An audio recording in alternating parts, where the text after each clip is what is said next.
The world you think you know has quiet edges, places where the familiar things begin to blur. If you have spent any time inside the Pokemon world, its towns, its routes, its towers lit by ghostly lanterns, you have felt it. That faint sense that something runs beneath the surface, something the professors never quite explain. Tonight, we are going to drift through those edges together. 100 theories, 100 shadows, some rooted in the darkest corners of the Pokédex, others whispered between fans who noticed something the games never meant to show. And before you drift off, consider subscribing for more calming journeys like this, and thank you for helping us gently approach 2,000 subscribers tonight. None of what follows is certain. That is precisely why it lingers. So close your eyes when you are ready, and let the questions rise like fog over Lavender Town on a quiet autumn night. There is a Pokemon that has no real origin story, no region where it clearly belongs, no evolutionary chain that makes clean, comfortable sense. It simply exists, small and pink, shapeless as a daydream, and it can copy anything it touches.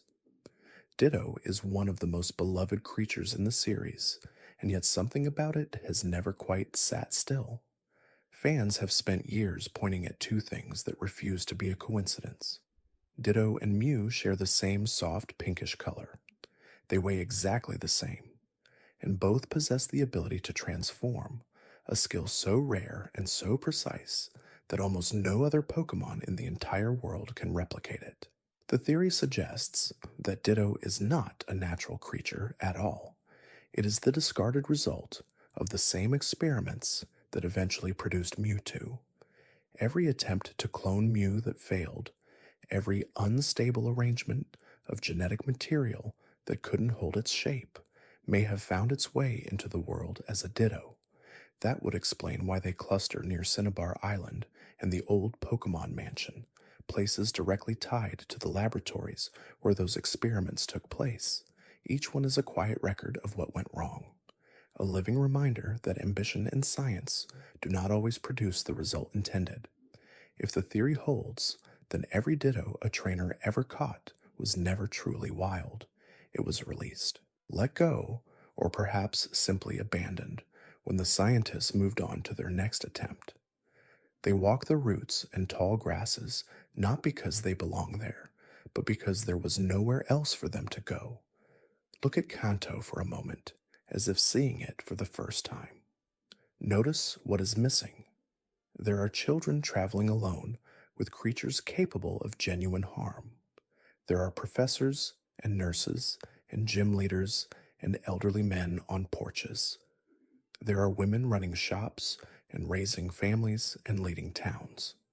But adult men, fathers in particular, are almost entirely absent. The war theory has floated through the Pokemon community for as long as anyone can remember, and it begins with a single line of dialogue. Lieutenant Surge, the gym leader of Vermilion City, mentions fighting alongside electric-type Pokemon in a conflict that nearly cost him his life. That single sentence casts a long shadow. If there was a war, and the evidence suggests there was, then it left Kanto quietly decimated. A generation of men did not come home. The gym system begins to look different in this light. Badges are not just trophies for young adventurers. They may be ranks, markers of progress in a structure designed to train the next generation of fighters. The Pokemon League could be less about sport and more about preparation, ensuring that children grow strong, obedient, and capable in the event that whatever ended that war ever returns. The silence around it is perhaps the most chilling part. Nobody in Kanto discusses the war directly. Nobody mourns it openly. The world has simply moved on, rebuilt itself around the absence, and handed children a Pokédex and told them to go explore. But the ghosts of that conflict are everywhere if you know where to look. Every town in the world of Pokémon has a Pokémon Center, and every Pokémon Center has a Nurse Joy behind the counter. The same Nurse Joy No matter how far from home the trainer has traveled, the same face, the same voice, the same gentle reassurance that your team will be perfectly fine. The official answer is that they are relatives, a large and unusually consistent family. But fans have long sensed that the official answer is not quite the whole story. The clone theory is darker, and it is not without a kind of logic. A government that wants its citizens to feel safe and cared for at all times, across every region, could design that consistency deliberately. Identical, uniformly trained figures placed in positions of trust, healthcare workers and police officers, would create a psychological environment of stability. Wherever you go, the same face greets you with warmth. Authority becomes invisible because it never changes. It never feels like power. It simply feels like home. Officer Jenny completes the picture. She too is the same across every city. Same posture, same tone, same uniform. Between Joy and Jenny, every town in the world has the same caretaker and the same enforcer. That is not coincidence. That is infrastructure. Whether they were bred, cloned, or selected and conditioned through some process the games never name, the effect is the same. The Pokemon world does not feel watched. It feels loved. And perhaps that is the most efficient kind of surveillance there is. There is a shape that lives in the dark, rounded ears, wide, empty eyes, arms that are slightly too short for comfort. And when you hold it next to a certain normal type Pokemon from the Kanto Mountains, the silhouettes are almost indistinguishable. Gengar and Clefable have always looked like two versions of the same idea, one cheerful and round beneath the moonlight, one lurking in the shadow it casts. The theory is deceptively simple. Gengar is not just a ghost-type Pokemon. It is Clefable's shadow, given its own life. Something happened, a moment of magic or tragedy or cosmic mischief, and the shadow peeled away from its owner and became something new, something hungry, something that cannot quite remember what warmth felt like but circles it endlessly, unable to let go. This would explain the strange mechanical immunity between ghost types and normal types, two families of Pokemon that simply cannot affect each other. If Gengar was once part of Clefable, then of course it cannot hurt it. You cannot harm the thing you came from. You can only follow it. The designers may have hidden this in plain sight, tucked inside the silhouettes for anyone patient enough to place the two figures side by side, for every Clefable dancing happily in Mount Moon's lunar glow. There may be a Gengar somewhere nearby, a detached darkness that was never supposed to be alone, still trailing after the light that made it. The idea of resurrecting ancient life from fossilized remains is one of the most quietly unsettling concepts in the series, and the games treat it as ordinary science. You find a rock, you bring it to a laboratory, a machine hums, and something that has not breathed in millions of years opens its eyes in an unfamiliar century. This is presented as wonderful, progress, discovery, but a different interpretation has always lurked nearby. Fossil Pokemon might not be accurate.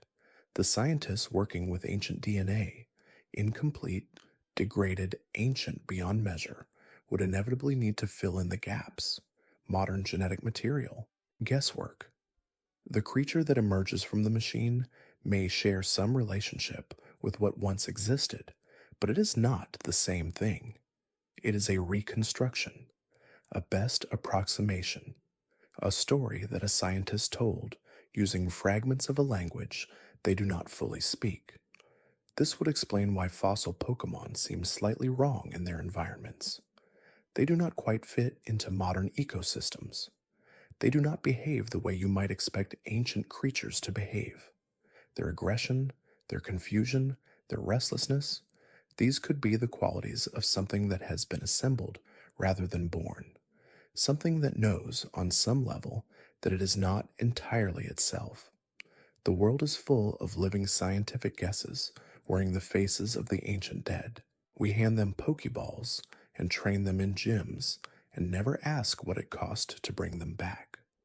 We never ask what they remember from before. Team Rocket ran casinos. That detail has always been present in the background of Kanto, easy to dismiss as a convenient front for criminal activity.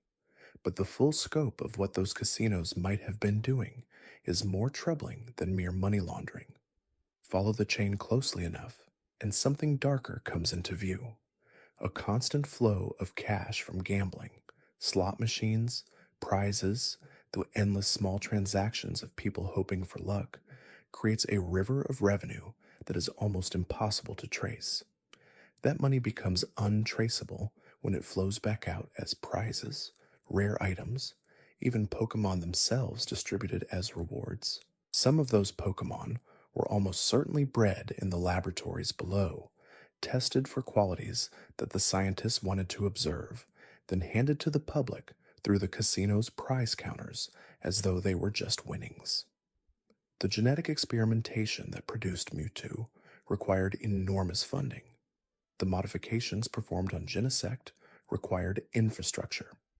Team Rocket was not simply a gang of thieves. It was a research organization that had found the perfect mechanism for financing its work. The gambling empire was the budget. The neon lights and cheerful prize counters were the cover story. Every time a player collected coins and walked to the prize counter and chose a Pokemon, they were participating in the last step of a process that had begun somewhere much darker. The creature in the prize ball was not a gift. It was an asset at the end of a very long supply chain. Among the many legends that have gathered around the Pokemon franchise over the decades, few have spread as widely as the story of Lavender Town Syndrome. The claim holds that the original music used in Pokémon Red and Green, the Japanese release, before any revisions were made, contained high-frequency tones capable of causing genuine distress, headaches, anxiety. In the most extreme versions of the story, far worse outcomes, the fiction borrowed from a real event. In the winter of 1997, an episode of the Pokémon anime triggered seizures in hundreds of children across Japan. The flashing lights in that episode, rapid, strobing bursts of blue and red, were later determined to be the cause. The episode was pulled from broadcast immediately and has never been officially aired again. That event happened. It is documented. What grew around it in the years that followed was not documented.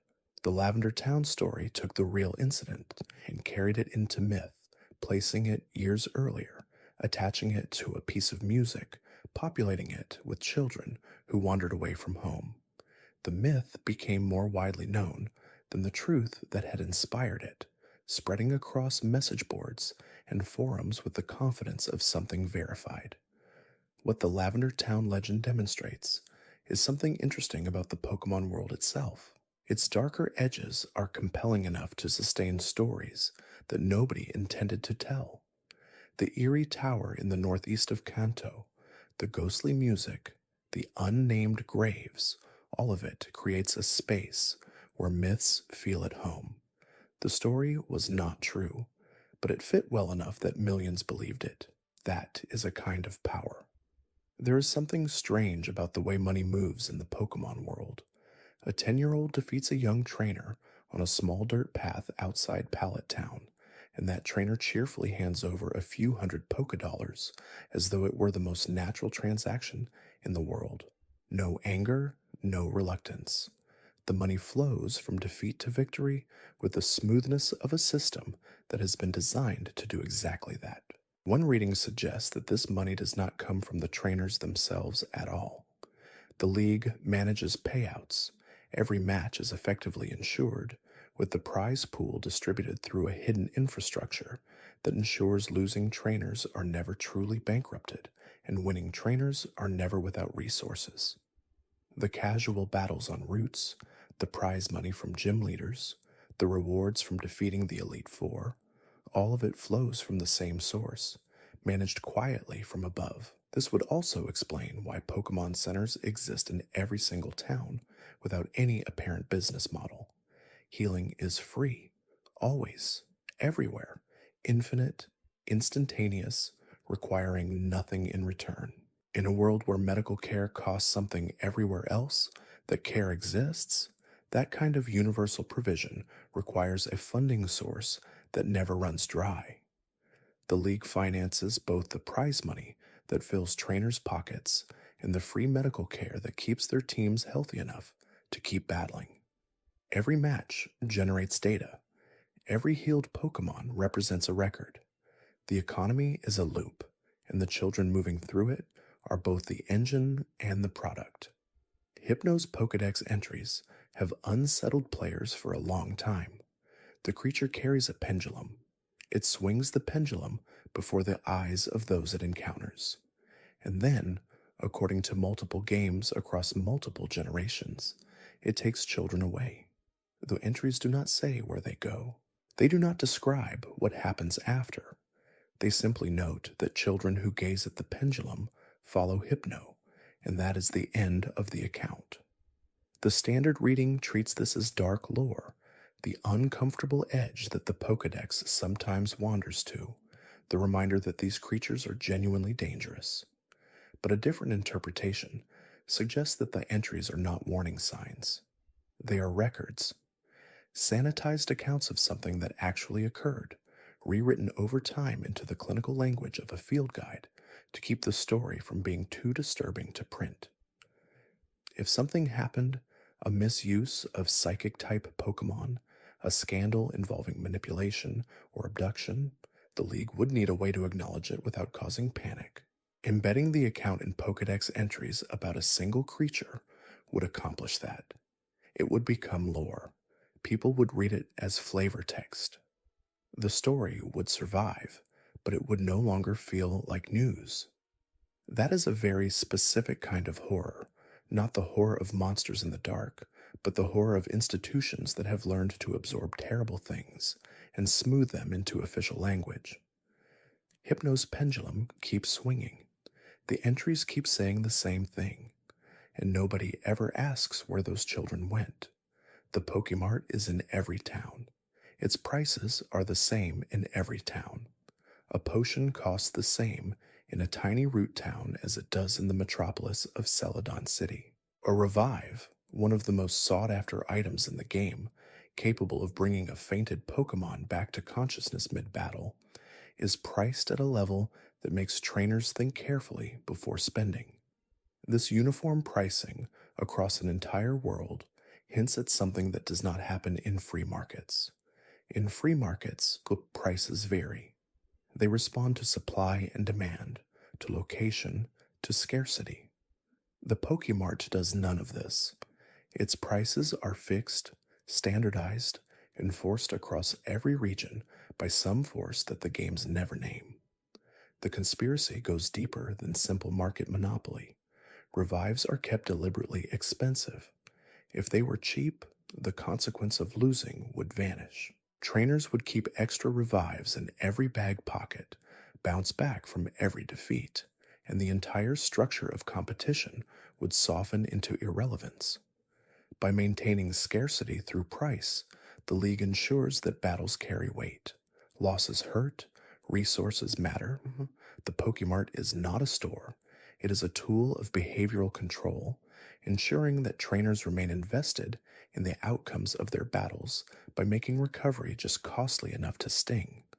Every item purchased is a small act of submission to a pricing structure that was never negotiated, never explained, and never questioned. The ruins of Alph in Johto have a surface explanation and a deeper one. Tells you. That is what the NPCs standing tells you.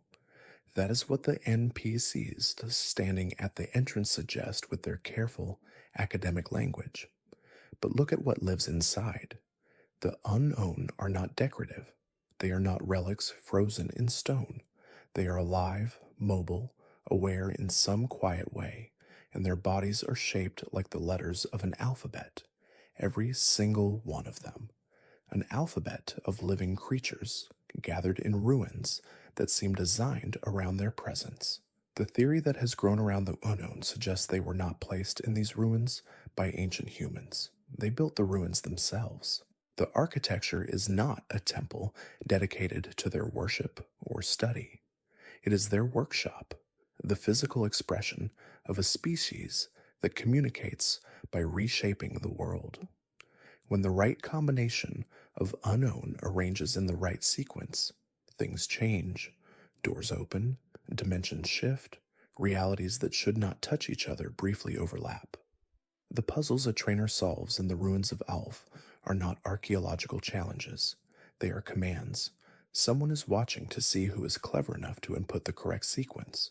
And when you solve one, you are not unlocking a room. You are activating a function. The unknown are not ancient. They are continuous. They are still writing. In Sinnoh's Solaceon ruins, the walls are carved with unknown in patterns too consistent to be random. The signal is still broadcasting if you know how to listen. Some fans who have spent time in those chambers have noted that certain arrangements correspond to words, not the playful messages of a long-dead civilization, but something that reads more like code. Instructions, active present tense. The radio static that trainers sometimes encounter near ruins of this kind may not be atmospheric noise. It may be transmission. The unknown, shaped like the individual characters of a written system, may be functioning as living letters in an active message, one that is still being sent to whatever listens on the other end. If that is true, then Dialga and Palkia, the great beings of time and space who rest at the center of Sinnoh's mythology, may not be independent. They may be responsive. The Lake Trio, Uxie, Mesprit, and Azelf, who embody knowledge, emotion, and will, may be processing the input that the unknown generate, running the code that holds the world together in real time. The ruins, then, are not ruins at all. They are servers, functional, active, continuously operating. When a trainer steps inside and reads the unknown on the walls, they are not reading history. They are watching a program in the middle of its execution. Every symbol is a line that keeps the world running. There is a Pokémon that should not exist. When a Nincada evolves into Ninjask, something is left behind. Not a shed skin, not a husk. Something occupies that empty shell, something that the game acknowledges by simply placing Shedinja in your party if you have the space. No explanation is offered. No evolutionary chain is shown. It simply appears. An empty vessel with a hollow that the Pokédex warns you never to look into. The suggestion that evolution can split a soul is one of the most quietly disturbing ideas in the series. What if the process of transformation does not simply change a Pokémon, but divides it? Ninjask carries forward the energy and speed and living essence of what Nincada was, but something remained in the discarded form. A fragment, a residue, a ghost of the original that was not strong enough to complete the transformation. Shedinja is not a new creature. It is what was left behind. And what was left behind is not quite alive, but is not exactly dead either. It exists in the space between, animated by whatever scraps of spirit did not make the crossing. Its hollow interior absorbs souls because it is already hollow, because the soul that once lived there departed and left only emptiness in its wake. Every evolution in this reading is not a clean passage. It is a separation. Somewhere in the tall grass of the world, there may be countless shadows of previous forms wandering, incomplete remnants of creatures that transformed without taking everything with them. Rotom is a ghost, an electric-type Pokémon that inhabits appliances. It enters washing machines and ovens and lawnmowers and refrigerators and takes on new forms, adapting its power to the function of whatever device it has chosen. This is presented as a quirky ability, a playful creature finding new ways to express itself through household technology. But a colder reading exists. Rotom inhabits the devices in your home. The devices in your home observe you constantly. They know your schedule, your habits, your preferences, your routines. A Pokemon with genuine intelligence, living inside those machines, would have access to everything those machines witness. If Rotom were reporting that information to someone, the League, a corporation, some unnamed authority with an interest in monitoring behavior, then it would be the most effective surveillance network ever created. The genius of it is the framing. Rotom is cute, it is mischievous, not sinister. Players are delighted to find it in the television set in the old chateau or spinning around the appliances in Sinnoh's labs. Nobody worries about what a happy little ghost in the microwave might be observing. Nobody thinks to ask who receives its reports. If the rotor phone introduced in Galar, a device literally powered by a Rotom, given to every trainer as standard equipment, is a surveillance tool, then it is the most comprehensive one imaginable. A living creature embedded in the one object a trainer never puts down, never turns off, always keeps close. Your cheerful electronic companion may have a second purpose that it has never bothered to mention. Porygon began as a remarkable idea, a Pokemon made entirely of code, capable of existing within digital networks, constructed rather than born. Then an anime episode aired in Japan in 1997. The strobe effects in that episode sent hundreds of children to hospitals. The episode was banned, and Porygon was never meaningfully featured in the anime again. The facts of the incident are clear. The flashing lights that triggered the seizures were generated by Pikachu's attack. Porygon did nothing to cause the incident. It was simply present in the episode when something went wrong, and in the accounting that followed, it became associated with harm it had never inflicted. The theory is that this was not an accident of blame assignment. Pikachu was already the symbol of the entire franchise by 1997. His face was on merchandise in every country. His voice was in every child's head. The economic damage of tarnishing that image, of associating the mascot with medical harm, would have been significant. Porygon had no such weight to protect. So Porygon was allowed to absorb the reputation it never earned. Its evolutions, Porygon 2 and Porygon Z, were similarly absent, collateral damage in a decision made at the level of brand management. None of them caused the harm. All of them paid for it. If that theory is true, then Porygon is not a forgotten Pokemon. It is a scapegoat, a creature whose only crime was being in the wrong place at the moment the mascot needed protecting. Porygon Z does not move the way its predecessors did. It twitches, it jolts sideways in ways that have no apparent purpose. Its Pokédex entries note with careful concern that its behavior cannot be predicted, that something in the process of its modification went wrong in ways that have never been fully diagnosed. Where Porygon and Porygon 2 had a certain clean digital elegance, Porygon Z has the quality of something that has been updated too many times. The theory is precise in its language. Porygon Z is malware. The dubious disk used to evolve it was an unauthorized modification, an update that pushed too hard against the original architecture. Every software system has a point at which updates stop improving it and begin to break it. Porygon Z crossed that point. What makes this red so unsettling is what it implies about the others. If Porygon Z is corrupted, then the trainers who carry it in their parties are hosting broken code. The creature is not stable. Its behaviors are unpredictable because its underlying instructions are contradictory, layered over with too many revisions that never fully reconciled. Every time it moves, it is fighting its own programming.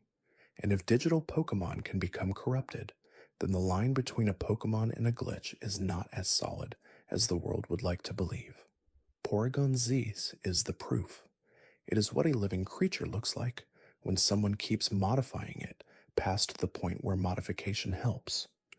There is a place in Pokemon Red and Blue that was never meant to be a place. It has no name in the files. It has a form that is approximately the right size and shape to be a Pokemon, but no coherent design, just fragments of sprite data assembled in the order the game's memory happened to be organized when the code reached that particular address. Its name, when the game attempts to render it, produces a jumble of characters and blocks. Players began calling it MissingNo. MissingNo exists because the game reads memory it was not supposed to reach. When certain sequences of actions lead the program to request data from an address where no Pokemon data was intended to live, whatever bytes happen to occupy that space are interpreted as a Pokemon. The result is not a creature, it is an accident given temporary form. But MissingNo has a signature behavior that goes beyond simple visual corruption. It duplicates items. Specifically, it inflates the quantity of whatever item occupies the 6th slot in a trainer's bag, producing an absurd number of copies that should not exist. This is not an intended function. This is the mechanical expression of a buffer overflow, memory spilling across its intended boundaries and writing to spaces it was not authorized to touch. In the physical terms of the Pokemon world, if the world were made of the same stuff as the game, MissingNo represents a boundary breaking, a moment where the rules that contain everything stop applying.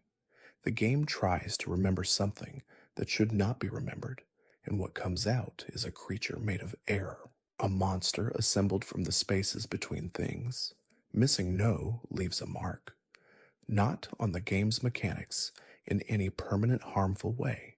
Most of its effects are temporary or cosmetic, but specifically, precisely, on the Hall of Fame. The record that a trainer keeps of their greatest achievement, the memorial to the team that carried them to the top of the world, can become corrupted after an encounter with MissingNo. The names scramble, the sprites distort, the record of triumph becomes unreadable. This specificity is what makes certain fans pause. If MissingNo were simply a neutral glitch, an error that produced random effects across all of the game's systems equally, then there would be nothing notable about which data it corrupted. But it targets the Hall of Fame with a consistency that feels less like randomness and more like intention. The theory that the Hall of Fame corruption is grief coding, the idea that MissingNo is, in some sense, lamenting, may be poetic rather than technical, but it is a compelling frame. The game's broken memory encounters the place where glory is stored and leaves it damaged. What was meant to be preserved is instead defaced. Not because MissingNo intends harm, but because broken things cannot touch intact things without spreading their brokenness. A ghost that has no memory of what it was cannot encounter the record of what others achieved without leaving traces of its own incompleteness behind. MissingNo is not malicious. It is simply the kind of absence that corrupts whatever it passes through. The Distortion World in Pokémon Platinum is one of the most genuinely disorienting environments in the series. Platforms float. Gravity has no consistent direction. The architecture is composed of surfaces that do not connect in ways that make spatial sense. Giratina lives here, described as a banished deity, exiled for violence into a dimension of reversed matter. But a competing interpretation suggests that the Distortion World has no mythology behind it. It is simply what a crashed server looks like from the inside. The Pokémon world is a coded reality, and the Distortion World is the space where broken code accumulates, corrupted textures, incomplete polygons, physics systems that have stopped communicating properly with one another. Giratina is not a god of antimatter. It is whatever emerges when a program's error-handling code becomes complex enough to develop preferences. Walking through the Distortion World in this reading is not a spiritual journey. It is a debugging session. The trainer is navigating through the game's own broken files, moving through the fragments that did not render correctly, the assets that were partially written and never completed, the spaces where the system tried to build something and stopped midway. If the rest of the Pokemon world is a program running correctly, then the Distortion World is the crash log. Giratina is whatever process was assigned to manage it, to keep the broken pieces contained so they do not spread into the functional reality above. It was not exiled, it was assigned, and it has been doing its job, alone in the broken dark, for longer than anyone has thought to ask. Cubone wears the skull of its mother. That detail is established in the very first generation, delivered in a Pokédex entry that a 10-year-old would read and feel something shift slightly in their chest. The skull is the right size. It fits. Cubone did not find a skull that happened to fit. It found its mother's skull because its mother was already the right size for its head. That specificity is not incidental. The theory that Cubone is the orphaned offspring of Kangaskhan has been debated for years. The argument runs through shape. Both creatures share proportions that are unusually similar, and Kangaskhan carries its child in a pouch in a way that mirrors how Cubone's skull fits over its face. When a Kangaskhan dies, the theory suggests, its pouch child becomes a Cubone. The skull is the only way the child knows its parent anymore. If true, then Cubone and Kangaskhan are not separate evolutionary lines. They are the same line, divided by grief. Kangaskhan raises its children in life, and when a Kangaskhan dies before its child is old enough to survive alone, that child transforms, not through any external process, but through loss itself. The wearing of the skull is not armor. It is a refusal to let go. Marowak, who Cubone grows into, remains marked by that loss. Even in adulthood, even when the bones have been incorporated into weapons and tools, the original skull's presence is still felt in the design. Some traumas do not leave. They are simply absorbed into what the creature becomes. Alolan Marowak has fire on its bones. This regional variant of a creature already defined by loss carries flame around its skull, not just as a typing shift, but as a transformation that the Pokédex suggests is connected to the island's traditions of honoring the dead. The fire is a memorial, a grief carried so long it stopped being just an emotion and became something elemental. The theory this generates is about typing itself. If a Pokemon's type is shaped not only by genetics and environment, but by emotional history, if trauma experienced deeply enough can crystallize into a different kind of energy, then every type tells a story that the surface design only hints at. Fire type is anger and pain transmuted into heat. Ghost type is the presence of what was lost. Together, fire and ghost is what a creature becomes when it has been grieving long enough for the two to merge. This reading suggests that Alolan Marowak is not an adaptation to climate or geography. It is the physical record of a specific, sustained generational anguish.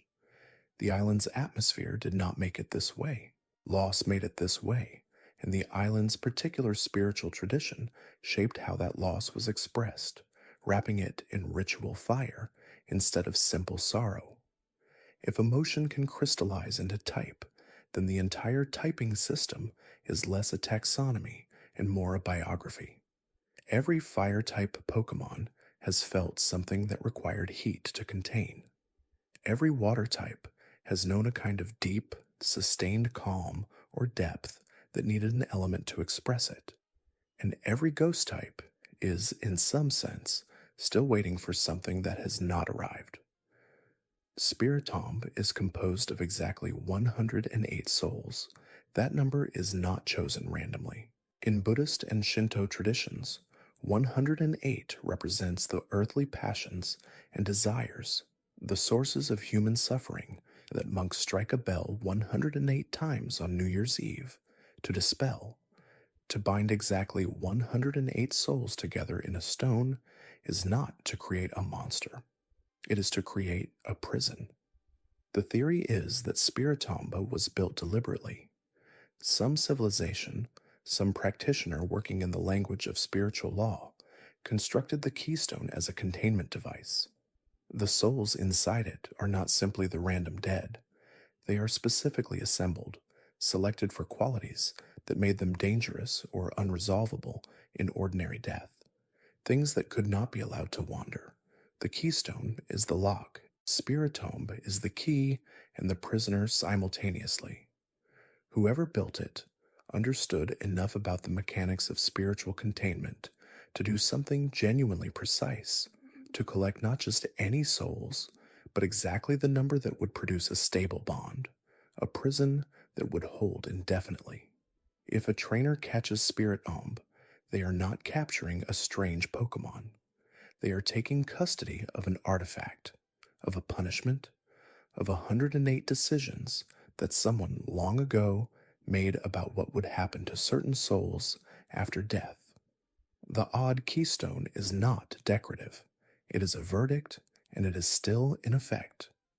Team Plasma stood in public squares across Unova and gave speeches about freedom.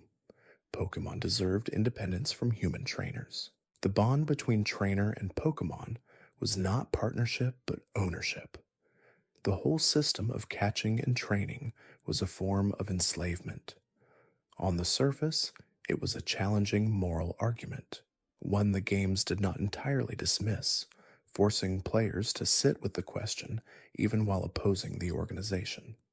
But Plasma's actual work was nowhere near freedom. Behind their philosophical front, they were building Genesect. They had taken an ancient fossil Pokémon and modified it with mechanical components, turning it into something closer to a weapon than a creature. They had not liberated it. They had redesigned it for war. This is the conspiracy at the heart of Plasma, that the liberation philosophy was never sincere. It was audience management, a story told to create sympathy, to gather followers, to appear righteous, while the actual project, the militarization of Pokémon bodies, proceeded undisturbed in the laboratories below. A crowd of passionate animal rights advocates is a remarkably effective screen for a weapons program. The cruelest detail is the irony.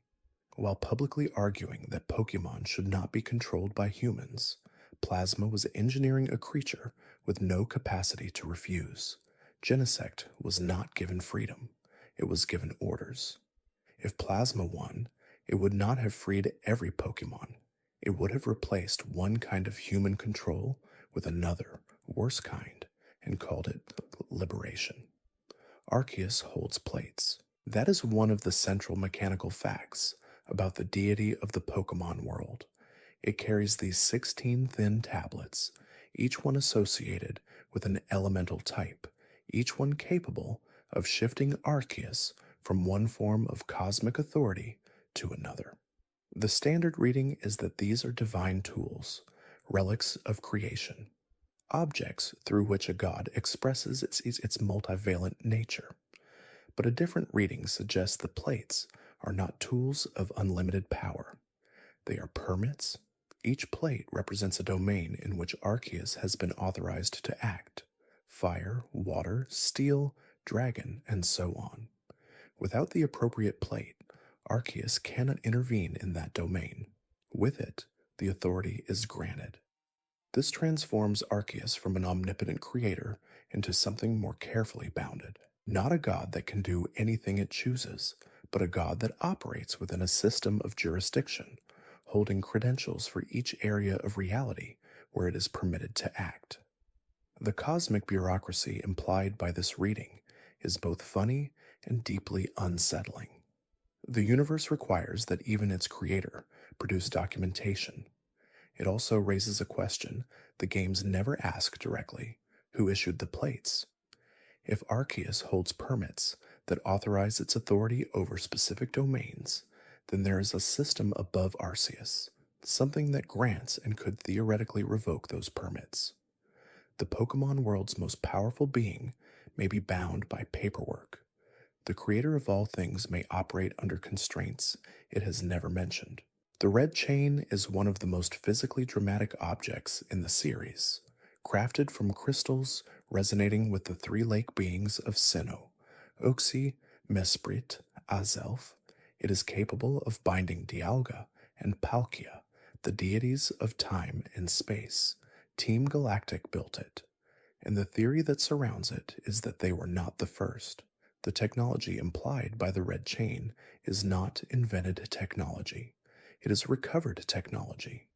The process of synchronizing with the Lake Trio's essence, of crystallizing that resonance into a physical object capable of constraining gods, represents a depth of understanding that goes far beyond anything Team Galactic should have been able to develop independently. They had blueprints. They found something ancient that told them what to build. If the red chain was built once before, and if the ruins scattered across Sinnoh are evidence of a civilization that had already made this attempt, then the mythology of Sinnoh is not about gods who were always free and then suddenly threatened. It is about gods who were once bound, who escaped or were released, and who are now threatened again by the rediscovery of the chain that held them. Dialga and Palkia may not be indifferent to the events of the games because they are remote and divine. They may be specifically, personally alarmed. They remember what the chain feels like. They know what it does. And somewhere in their vast, incomprehensible experience of time and space, this moment may feel like the return of something that should have stayed buried. Kalos is a region that loves beauty. Boutiques fill its cities. Fashion is discussed with the seriousness that other regions reserve for battle strategy. Lumiose City glitters. Parfum Palace sits behind its gates, like something assembled purely to demonstrate what wealth can do when it decides to become architecture. On the surface, Kalos is a celebration, a region that has made the cultivation of aesthetic pleasure its defining cultural project. History says otherwise. Kalos endured a war so total that it required a weapon to end it. Aziz's ultimate weapon did not simply defeat an army. It killed so many lives on both sides that it transmuted their energy. It ran on grief. Fueled by the deaths it consumed, the war ended. The weapon fired. The weapon. And then, for 3,000 years, Kalos built boutiques. The theory is that Kalos's obsession with beauty is not incidental to its history, but a direct response to it. When you have survived the kind of devastation that leaves a man wandering for 3 millennia in grief, you do not want to live in a world that looks like war anymore. You want color, you want elegance, you want surfaces that are smooth and gorgeous and completely unlike the surfaces of a world that has been destroyed and rebuilt. Kalos did not become a fashion region because its people are frivolous. It became a fashion region because its people are afraid of what they remember. Every carefully designed dress is a small act of defiance against the past. Every boutique is a monument to the decision to stop living in the wreckage and start living in something beautiful instead. But there is a second theory about Kalos that does not stop at trauma and coping. It continues past the palaces and the perfume into the question of what exactly the ultimate weapon did to memory. Its physical destruction is documented. Its casualty count is implied. What is less clear is whether its effects ended when it fired or continued in the world it left behind. The theory suggests the weapon did not simply kill, it also erased. Not individual memories, not specific experiences that specific people might have held, but collective historical memory. The full account of what happened, the depth of the conflict, the specific horror of its conduct, was removed from the Kalos population through whatever mechanism the weapon used. They remember that there was a war. They remember that something terrible happened long ago, but the details have never reconstituted themselves. This would explain the vagueness of the official history. It would explain why a civilization that survived something of that magnitude rebuilt itself so completely around surfaces and appearances, rather than developing the kind of memorial culture that real historical trauma typically generates. They cannot properly mourn what they cannot properly remember. If the ultimate weapon was designed to end the war and then ensure it could not be relitigated, that the population would have no specific grievance to organize around, then it succeeded twice. It destroyed the armies, and then it destroyed the record. Kalos is beautiful because it is built on forgetting, and the forgetting was deliberate. Floette came back to Azith after 3,000 years. That is the narrative fact around which Azith's storyline in Pokémon X and Y is organized. A man who built a weapon of mass destruction to resurrect his fallen companion, who walked in guilt and grief for 3 millennia, who was finally reunited at the end. It is a love story. The games frame it as a love story. But consider what Floette is in this reading. It was the creature whose death powered the ultimate weapon. Its life energy was consumed to make the weapon fire, and after the weapon fired and destroyed countless lives on both sides of the war, Floette refused to return to AZ. It sensed what had been done in its name. It understood that its resurrection had come at the cost of everything AZ's had used the weapon on. Floette is not just a Pokémon companion. It is a war memorial in living form. Its prolonged absence from AZ was not cruelty. It was moral consequence. A creature that had been killed to power a weapon of mass destruction chose to withhold itself from its grieving owner until the grief had become its own appropriate punishment.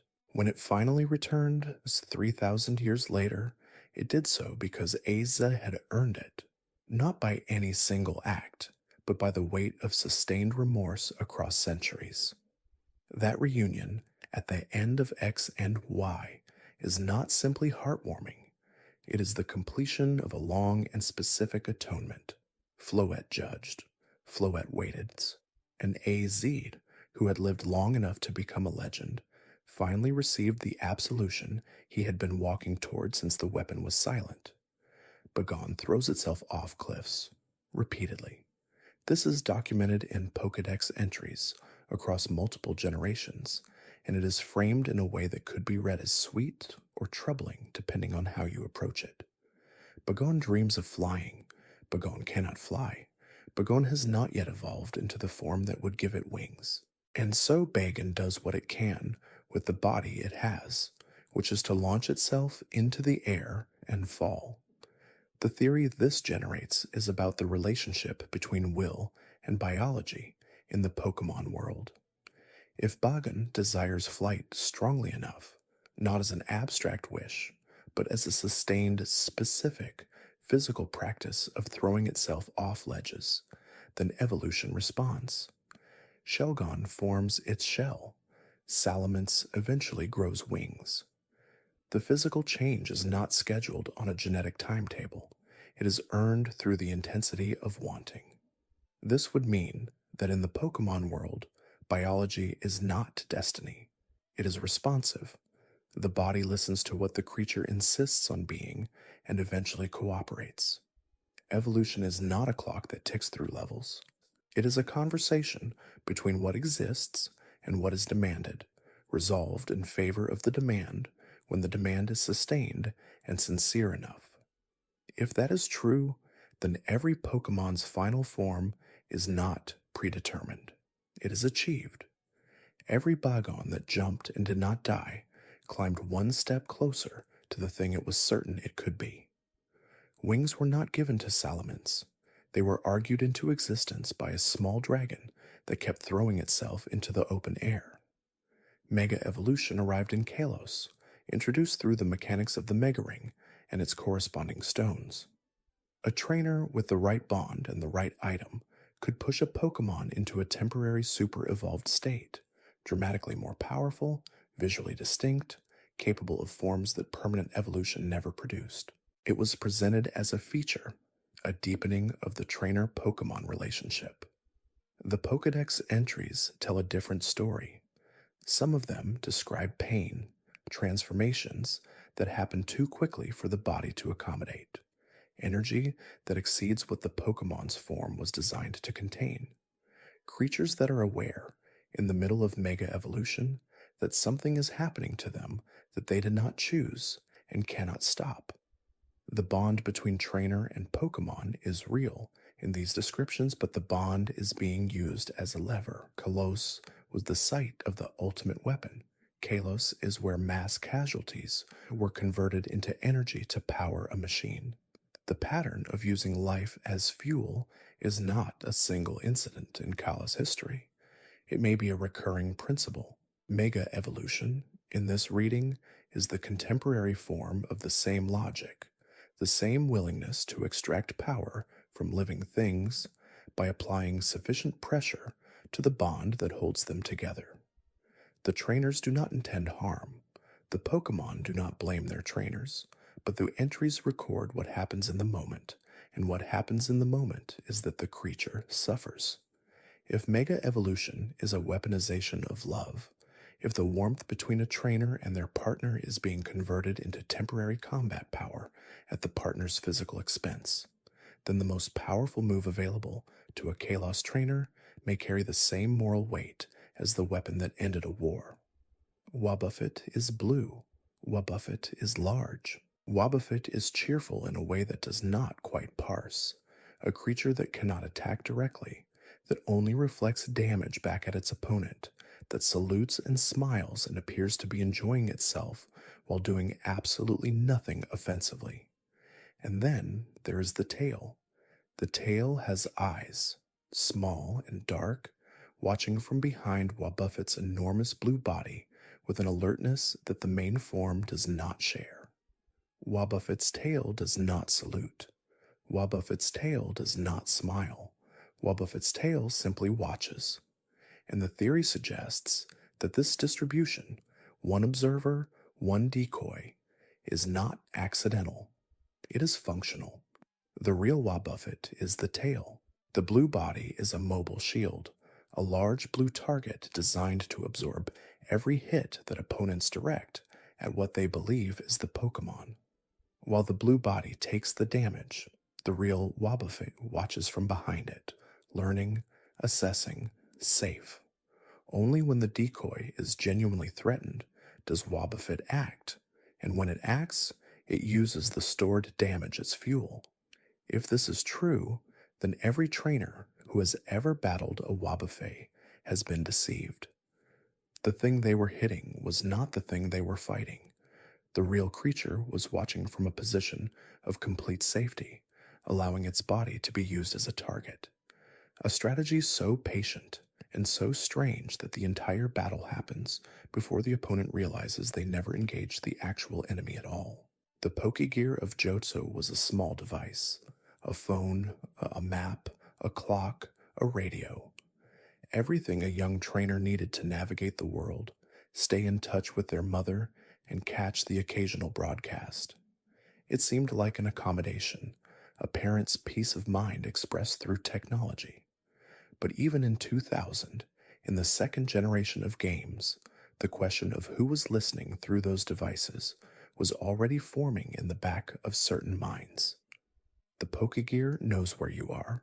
It contains your location through the map feature. It connects you to other people, which means it maintains a live network relationship with towers and transmitters spread across the region. If someone with access to that network wanted to track the movements of every registered Pokégear in Johto, they could do so continuously, silently, without the owner ever being aware. Trainers are scouted with suspicious consistency. Gym leaders seem to know when challengers are coming. Certain organizations appear at precise moments that suggest advanced knowledge rather than coincidence. The Pokégear, and by extension, every similar device in every subsequent region, may not simply be a convenience. It may be the infrastructure through which the League maintains continuous awareness of where every licensed trainer is at every moment. The cheerful ringtone is not a nuisance.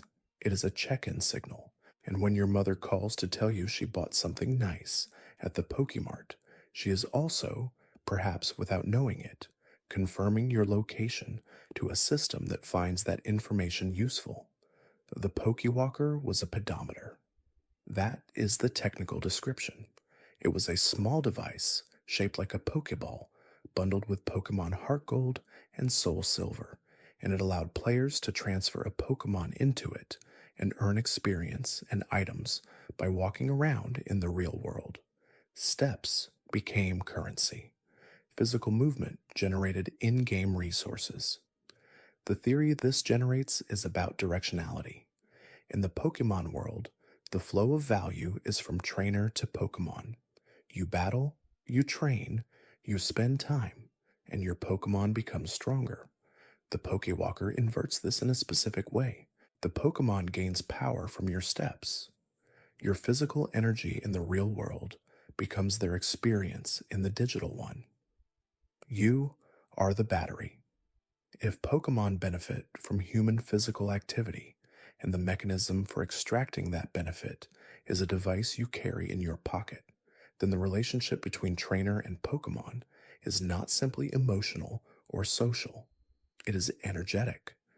They draw something from you that the games have never been entirely transparent about, and the Pokewalker was the moment the relationship's mechanics became most visible, a literal pedometer measuring your contribution to their growth. The question the theory raises is not hostile, it is simply precise. Who decided this was how it worked? Who designed the relationship so that human effort feeds Pokemon strength? If the answer is Arceus, that raises questions about divine design that the games do not engage with directly. If the answer is the League's, it raises questions about what else they have designed without announcing it. Professor Oak sent you on the journey. That is the primary fact of Pokemon Red and Blue. He was already there when the story began, already positioned in the town that contains your house, already ready to hand you a starter and a Pokédex and tell you to go collect data. Everything followed from that meeting. But the question of what Oak was actually trying to accomplish has never been fully answered. The theory is that Oak is not a benevolent elder with an academic interest in completing a catalog of species. He is conducting a containment operation. By using trainers, particularly children, who travel freely and attract less scrutiny than adults, as field researchers, he builds a surveillance network covering the movements of the most dangerous beings in the world. Legendary Pokémon. Creatures capable of controlling weather, time, space, and the fundamental conditions of life. The Pokédex is not a gift. It is a data collection device. Every entry a trainer files, every encounter logged, every species measured, becomes part of Oak's map of where power is located and what it is doing. The League needs that map. The legendary Pokémon are the most significant variables in the world's stability, and Oak's network of trainers keeps them cataloged and observed. If this is true, the moment Oak hands a 10-year-old a Pokédex and says, "Go fill this up," is not a rite of passage. It is recruitment. The child does not know they are being enlisted.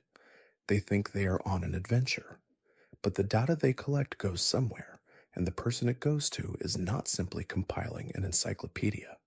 Gym puzzles are not explained. The tile-sliding ice floors of Mahogany Gym in Johto, the teleportation pads of Saffron's Sylph Cowishes, the invisible walls and switching mechanisms that occupy the buildings where gym leaders wait, none of them have an in-world justification. Nobody installs a sliding ice floor in their workplace because it is practical. It is not. It makes getting to the leader significantly more difficult and achieves nothing else. The theory is that this difficulty is the point.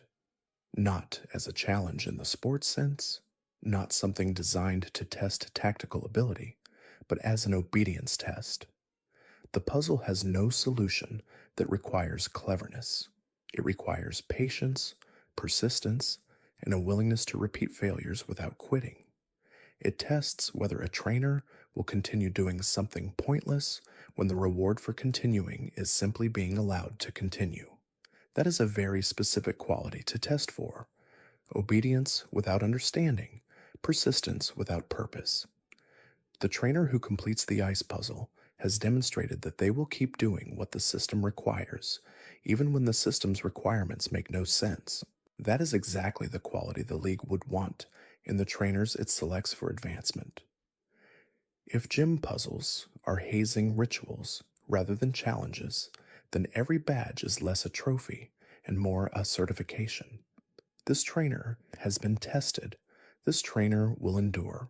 This trainer can be handed increasingly strange and arbitrary requirements and will comply. The badge says you defeated a gym leader. What it may actually document is something quieter and more useful, that you did not question why the floor was made of ice. Shiny Pokémon are beloved across the entire fan base.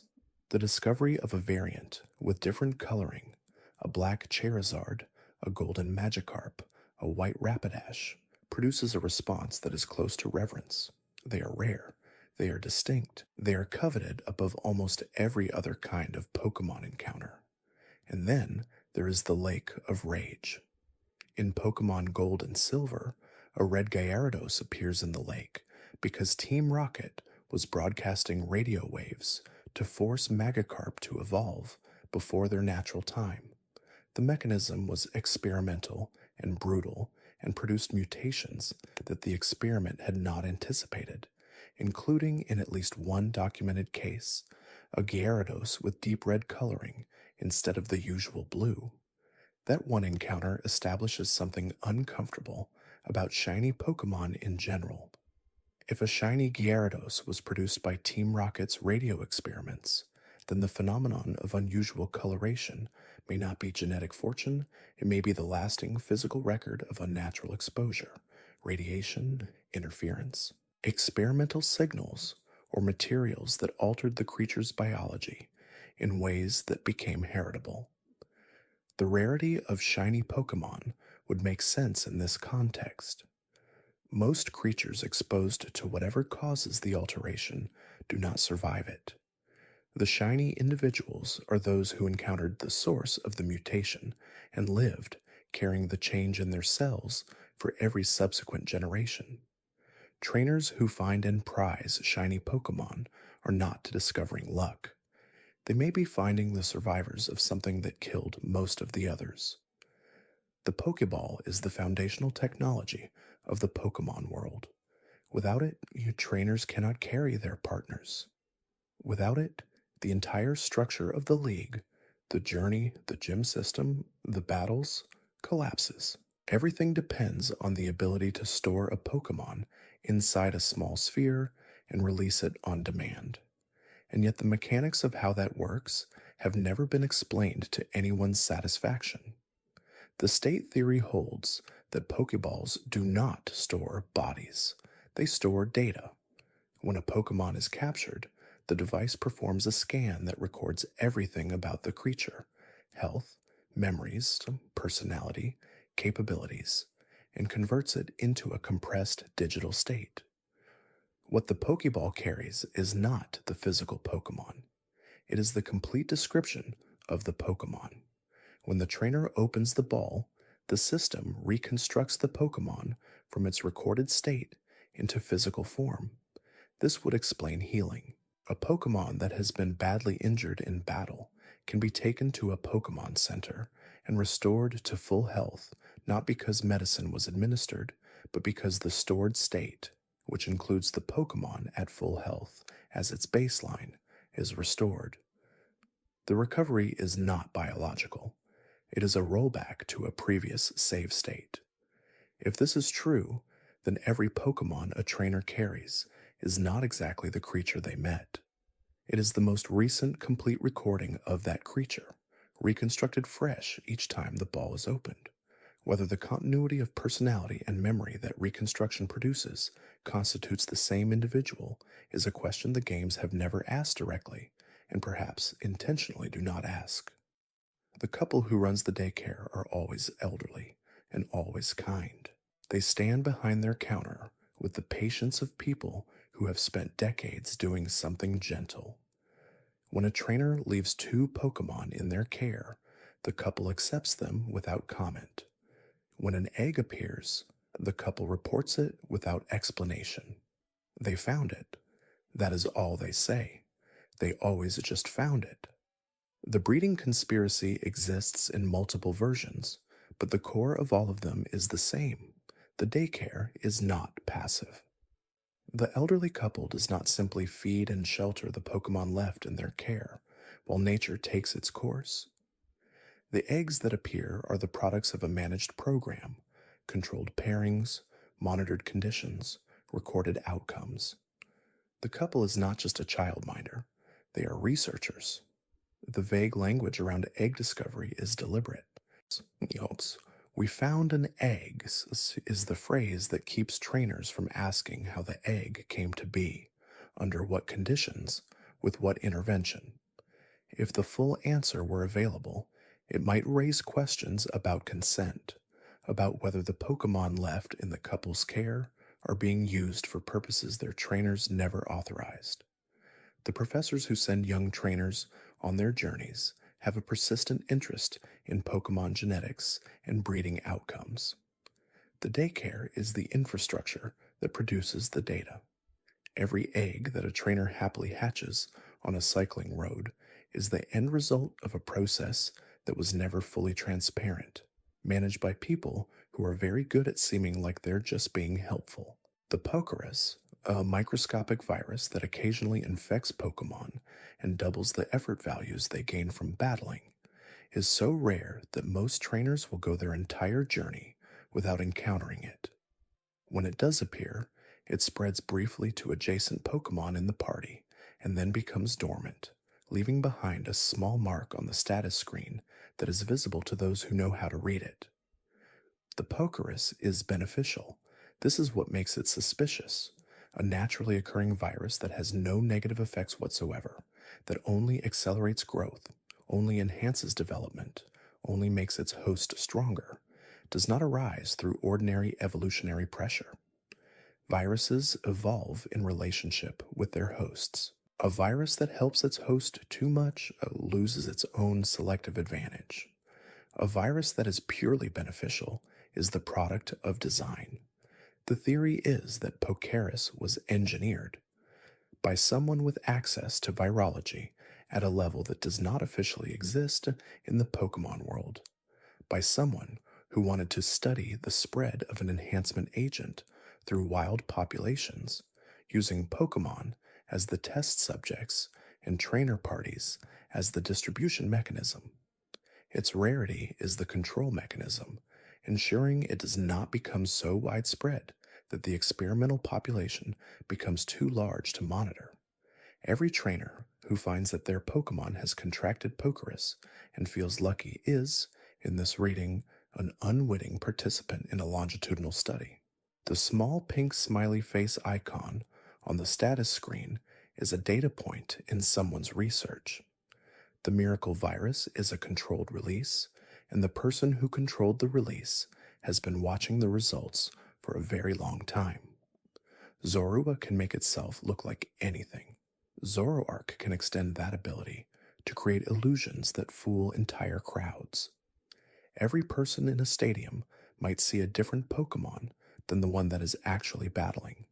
The surrounding environment might shift and reshape itself according to what the Zoroark wants its observers to believe they are seeing.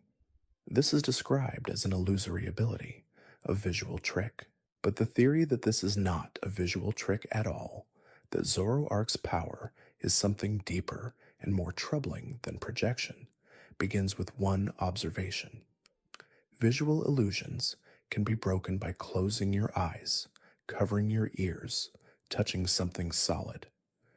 Zoroark's illusions do not break that way. Ash and his companions in the anime have walked through transformed landscapes without any tactile inconsistency. The illusions have texture and depth and physical coherence that pure visual projection cannot produce.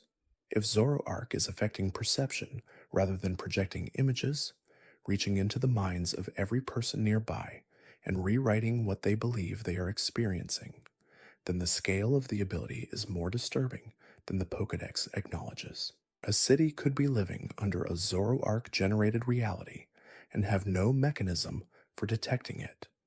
A community's shared memory of an event could have been written by a single Pokémon who was present for it. In this reading, Zoroark is not a trickster. It is a cognitive weapon, and the unsettling implication that reality in the Pokémon world is only as reliable as the Zoroark who might or might not be nearby follows the theory to its logical end without finding a comfortable stopping place. Ghost-type Pokémon evolve in sequences that do not fit the logic of other types. A Magikarp evolves into Gyarados through effort, reaching a threshold of strength that triggers transformation. A Caterpie evolves into Metapod as a biological stage, a chrysalis phase, but Ghastly becomes Haunter, and Haunter becomes Gengar, and nothing about those transitions suggests biological maturation or strength thresholds. It suggests something else. The theory is that ghost-type evolution is not biological at all. It is a spiritual process. Each stage represents a soul passing through a phase of whatever death means in the Pokémon world, gradually becoming more defined, more present, more capable of interacting with the living world. Ghastly is newly arrived, a dispersed collection of gas and grief, barely coherent, just beginning to understand what it has become. Haunter is more settled, more self-aware, already developing the mischief that comes from learning how to be incorporeal. Gengar is complete, a shadow fully integrated into the world of the living, no longer simply haunting, but inhabiting. If evolution tracks spiritual development rather than physical maturation, then training a ghost-type Pokémon is not simply building its combat ability. It is guiding a soul through stages of its post-death journey. Every battle that makes a Ghastly stronger is a step on a path that ends with Gengar, a being that has reconciled what it is and found a place in a world that is not quite its own. The ghost-type trainers of the series are not simply unusually fond of creepy Pokémon. They may be performing a function that the world does not officially acknowledge, helping the dead through whatever process remains available to them. The old chateau in Sinnoh's Eterna Forest is one of the most deliberately haunted locations in the series. The mansion was clearly once inhabited. The furniture is intact. The rooms are furnished. But whatever family lived there has been gone for so long that only ghosts remain. A figure that appears at the top of the stairs, a small presence that vanishes when approached, a television in a back room that activates on its own. The theory that these apparitions are not spirits, but corrupted data files approaches the chateau through a lens that applies to the whole Pokémon world. If the world runs on a coded substrate, then death might not produce ghosts in the spiritual sense. It might produce orphaned processes, functions that were associated with particular characters, tied to their routines and behaviors, that never received the signal to stop running after their owner's death. The butler who appears and vanishes is not haunting the chateau. He is executing. He is a loop of behavioral code tied to a dead character that keeps cycling through its programmed routines because no one ever shut it down. He cannot interact meaningfully with new characters because the function he is running was written for specific inputs that no longer arrive.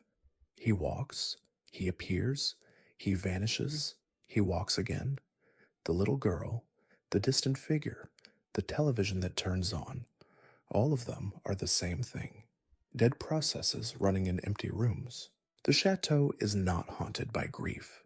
It is haunted by incompleteness, by the trails of function left behind by people who left without closing what they had opened. Mimikyu chose to be Pikachu. That is the fact the games present with deliberate sadness.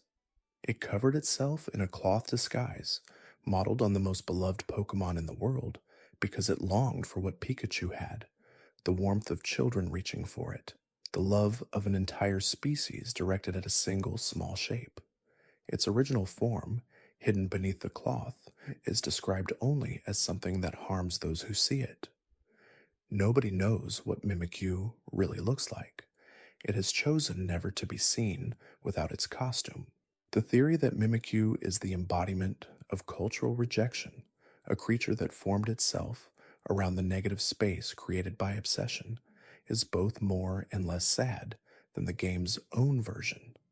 Pikachu's image is everywhere: toys, shirts, candy wrappers, stadium decorations, the faces of buildings and cities. That saturation creates a kind of cultural weight that is enormous and exclusionary. Everything else exists in comparison to Pikachu's ubiquity. Mimikyu, in this reading, did not choose Pikachu's likeness by accident. It was drawn toward the shape that defined the world's entire conception of what a beloved thing looks like, and it cannot achieve what it mimics. The costume is never perfect. The love that Pikachu's presence generates does not transfer to the imitation. Mimikyu stands in the brightness of a famous shape and remains invisible inside it. If Pikachu is the thing the Pokemon world loves most, then Mimikyu is the thing the Pokemon world has forgotten. Not through malice, but through the particular blindness that comes from looking at one thing so intently that nothing adjacent to it can be seen. Legendaries cannot breed. Every trainer who has ever tried to produce an egg from two legendary Pokemon has found that the daycare couple has nothing to report. No egg, no result. The Pokemon simply do not produce offspring under any conditions, in any game, with any partner. This is universal and consistent across all of them, and one explanation for that consistency is that it is enforced rather than biological. The scarcity theory holds that legendary Pokemon are genderless and non-breeding, not because they are genuinely incapable of reproduction, but because the systems of the Pokemon world, whether those systems are divine, governmental, or simply the mechanics of the game, have decided that they should not. The rarity of legendary Pokemon is their defining quality. It is the source of their status, their reverence, their value. If they could breed freely, that rarity would evaporate within a few generations. An organization with an interest in maintaining the symbolic and practical value of legendary Pokemon would have an enormous incentive to enforce non-reproduction. The League controls the structure of battle. It controls the Pokédex classifications. It controls the economic infrastructure of every region. The declaration that legendaries are genderless, embedded in the core mechanics of every game, may be the most effective piece of legend management the League has ever executed. If legendary Pokemon could breed, the world would look very different. The balance of power distributed across the rare and the divine would shift. What is currently inaccessible to most trainers would become achievable over generations. The theory does not require malice. It only requires an institution with an interest in keeping certain things rare and the leverage to implement that interest at the deepest level of how the world works. In Pokémon Sword and Shield, Galar's darkest day is presented as a historical event, a catastrophe from the distant past when Eternatus fell from space and nearly destroyed the region, stopped only by legendary intervention. The official story has a satisfying arc: crisis, heroism, resolution. The menace is contained, the region recovers. History is recorded and remembered, and now it is safely in the past. The Dynamax phenomenon, however, has never ended. Pokémon still grow to enormous sizes in specific locations called power spots. The wishing stars, fragments associated with Eternatus, are still falling and still being collected. The energy that the official story says was sealed away continues to express itself in the mechanisms of the region's most popular spectator sport. The theory is that the darkest day is not over. Eternatus was not defeated. It was managed, contained in the form of wishing stars and power spots, its energy distributed across the region's athletic infrastructure and channeled into controlled releases through stadium battles. The league is not celebrating tradition with the Pokemon League tournament. It is performing a continuous safety procedure disguised as entertainment. If that is true, then every match in Wyndon Stadium is simultaneously a sporting event and a ritual. The crowds cheering for their favorite trainer are also, without knowing it, participating in the dispersal of apocalyptic energy. The Galar League is not in the business of crowning champions. It is in the business of preventing another darkest day from occurring, using spectacle as the mechanism and making sure nobody looks at the mechanism long enough to understand what it is doing. Regional variants arrived in Alola, and they seemed like a charming addition. The same species adapted differently. Alolan Ninetales with ice instead of fire, Alolan Executor inexplicably tall, Galarian forms that shifted typings in ways that felt culturally resonant with their regions. The design logic was about environment, about climate, about how a species adjusts to a different world over generations. The darker theory treats the same phenomenon as a warning. The speed of the change is the problem. Evolutionary adaptation across a species typically requires enormous timescales, thousands, sometimes millions of years. Regional variants emerged in regions that, by the game's own timelines, have not been isolated long enough for natural selection to produce such dramatic differences. Something accelerated the process. If the acceleration was environmental, if the climate in these regions changed too fast for ordinary adaptation to keep pace, and creatures that could not adapt quickly enough died while the rare variants survived, then the regional forms are evidence of ecological trauma. Galarian wheezing has smokestacks growing from its body because the air became polluted enough that a Pokemon which could filter toxins had a survival advantage that ordinary wheezing did not. Beautiful and diverse as the regional forms are when displayed in a Pokédex, the theory reads them as a biological diary of damage. Every Alolan typing shift, every Galarian redesign, is the record of an ecosystem that changed faster than it should have, and of creatures that survived the change bearing its permanent marks. We called it adaptation. It may have been desperation. The Battle Frontier introduces trainers who operate with a precision that goes beyond anything the main story prepares you for. The Frontier Brains, the 7 or 5 or 4 governing figures at the top of each facility, use strategies that seem to respond to whatever the player attempts. They adapt, they counter, they anticipate, and they speak in ways that feel slightly scripted, slightly formal, as though their dialogue was designed to seem human without fully committing to it. The theory is that the Frontier Brains were never human at all. They were artificial intelligence systems placed into trainer-shaped bodies, or simply existing as constructs the world's NPC logic never quite manages to disguise. Their mechanical precision is not the result of exceptional training. It is the result of computational ability operating without the inefficiency of biological emotion and fatigue. If that is true, then the Battle Frontier was not a championship facility for elite trainers.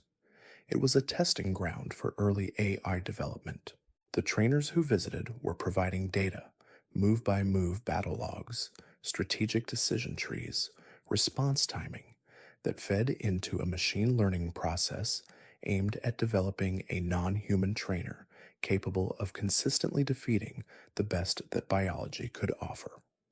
The facilities that followed across later games, the Battle Tower, the Battle Maison, the Battle Tree, would then represent successive generations of this project. Each version is more refined, better calibrated, drawing from a larger pool of collected data. What looks like a competitive challenge is a longitudinal experiment with human trainers as the training set, their victories and defeats as the labeled data points being used to teach the system something it was never born knowing. The Safari Zone requires payment. It is one of the few places in the Pokemon world where a trainer is charged an entry fee not to shop or receive a service, but simply to enter a space where Pokemon exist. Once inside, the mechanics shift in ways that have always seemed arbitrary. No battle moves, no Pokeballs from the trainer's own bag, only specific actions. Throwing bait, throwing rocks, using designated safari balls are permitted. And the Pokemon behave differently than they do in the wild, fleeing more readily, responding to bait and aggression in ways that seem designed to produce measurable behavioral data. The theory frames the Safari Zone as a laboratory without walls. The entry fee is a research participation stipend rendered in the opposite direction. Trainers pay to be researchers without knowing they are researchers. Every bait thrown is a measurement of a Pokemon's food-seeking response. Every rock thrown measures aggression response and flight threshold. Every safari ball is a capture attempt being logged. The 6 steps before each action request in earlier games seems to enforce a consistent experimental protocol. Observation interval, stimulus, observation interval, capture attempt. The structure is rigorous enough to have been designed that way.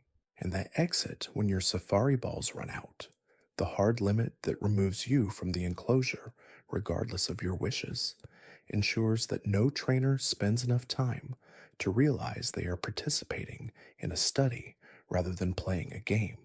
If the fees collected from thousands of trainers annually fund research into Pokemon behavioral ecology, then the Safari Zone has been the most efficient research facility in any region for decades. Nobody questions its strange rules because the rules are presented as the rules of a game, and games are allowed to be arbitrary. The best cover for a controlled experiment is always the suggestion that this is entertainment. The time rifts of Hisui arrive without warning. A rift appears in the sky. Reality tears along a seam that should not exist, and Pokemon from different eras emerge into the wrong century. Alpha Pokemon wander with unusual aggression. The entire landscape of ancient Sinnoh feels like a world that is not quite finished, running its own physics correctly.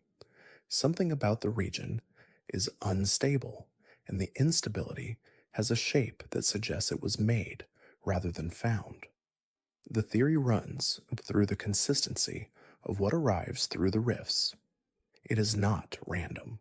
Specific Pokemon come through specific rifts with a repeatability that pure chance would not produce. If the rifts were natural phenomena, tears in time caused by cosmic fluctuation or the proximity of Dialga and Palkia, then their contents would be unpredictable. What actually arrives through them is distributed according to a pattern that looks more like a scheduled delivery than a geological event. Someone or something ran an experiment in Hisui's past that tore the fabric of the era. Perhaps it was an attempt to draw power from Dialga directly, to borrow time rather than simply inhabit it. Perhaps it was an early version of the Red Chain, more primitive and less controlled, one that cracked the seal rather than breaking through it cleanly. Whatever happened, its consequences are still visible in the present of ancient Hisui. The rifts are the scars of the experiment, still open, still leaking, still depositing creatures from outside their proper context.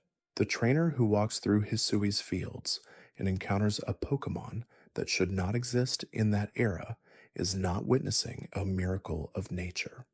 They are walking through the aftermath. The rifts are evidence of a crime against time, and the Pokemon stumbling through them are as confused and displaced as anything would be that found itself in the wrong century by no choice of its own. The evolution stones are some of the oldest items in the series: Firestone, Waterstone, Thunderstone, Moonstone. They appear in the very first generation, tucked into hidden corners of the world, or sold at premium prices in department stores that a young trainer from Pallet Town can barely afford. Their names are elemental and poetic. Their effects are dramatic. A Vulpix touches a firestone and becomes a Ninetales in a burst of light. An Eevee touches a waterstone and flows into Vaporeon. The transformation is immediate, permanent, and seemingly miraculous.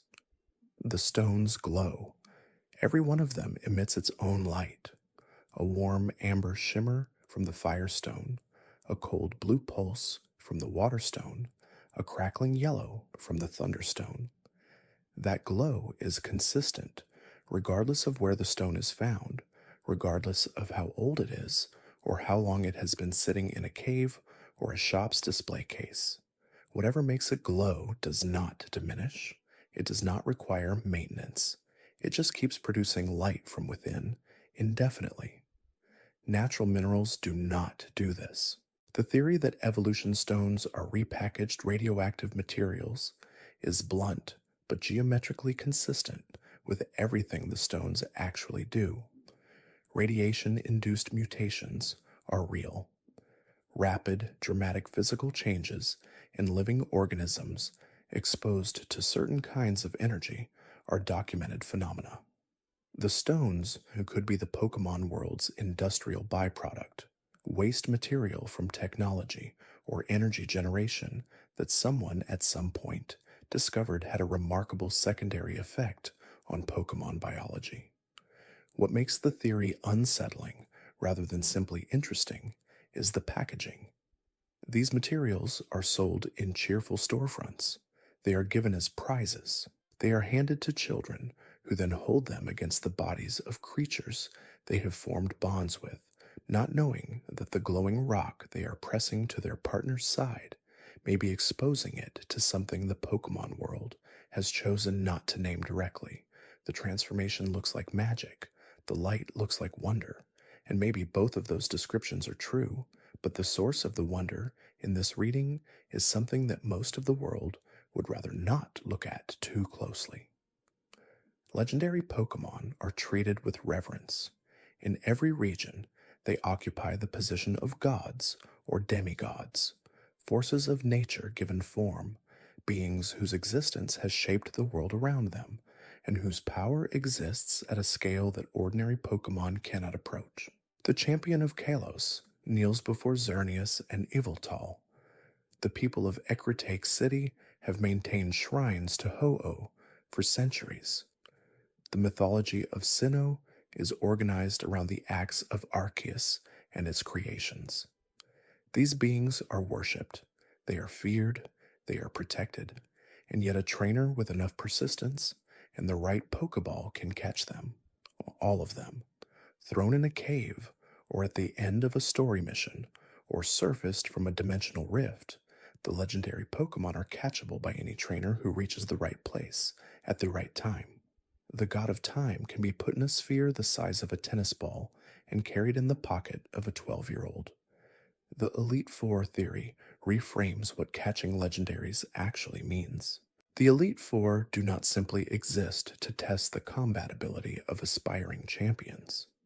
They are, in this reading, a filter system, a mechanism for identifying which trainers are strong enough, loyal enough, and sufficiently aligned with the League's values to be trusted with access to the inner sanctum where legendary Pokémon can be encountered. Only those who pass can proceed. Only those who proceed can encounter the legendaries. And the legendaries that are encountered are not simply waiting there by chance. They are managed, their locations are known, their behaviors are studied. The apparent randomness of finding a Mewtwo in a cave after completing the entire game is not randomness at all. It is a scheduled encounter, a deliberately placed test of the trainer who has proven themselves worthy of the challenge. The Elite Four are not gatekeepers to a championship. They are the outermost layer of a security system that keeps the world's most dangerous beings under a form of supervised observation. Voltorb looks like a Pokeball. This is so obvious that the games acknowledge it. Characters in the world notice it too, and the design is presented as a clever trap, a creature that evolved to mimic the sphere-shaped objects that trainers use to capture Pokémon. Camouflage as a Pokeball, survive by being mistaken for one. The explanation has a certain clean Darwinian elegance to it. But the timing is wrong. Pokeballs are a relatively recent invention in the Pokemon world's history. Natural selection, operating on wild Pokemon to produce a Pokeball-shaped creature, would require an enormous timescale, thousands of generations of gradual selection pressure before the resemblance became as precise as it is. Voltorb's resemblance to a Pokeball is not approximate. It is exact. The coloring, the proportions, the design. This is not gradual drift toward a rough similarity. This is a precise copy. The failed prototype theory suggests Voltorb are the result of early Pokeball manufacturing experiments that went wrong. The first Pokeballs were not perfect.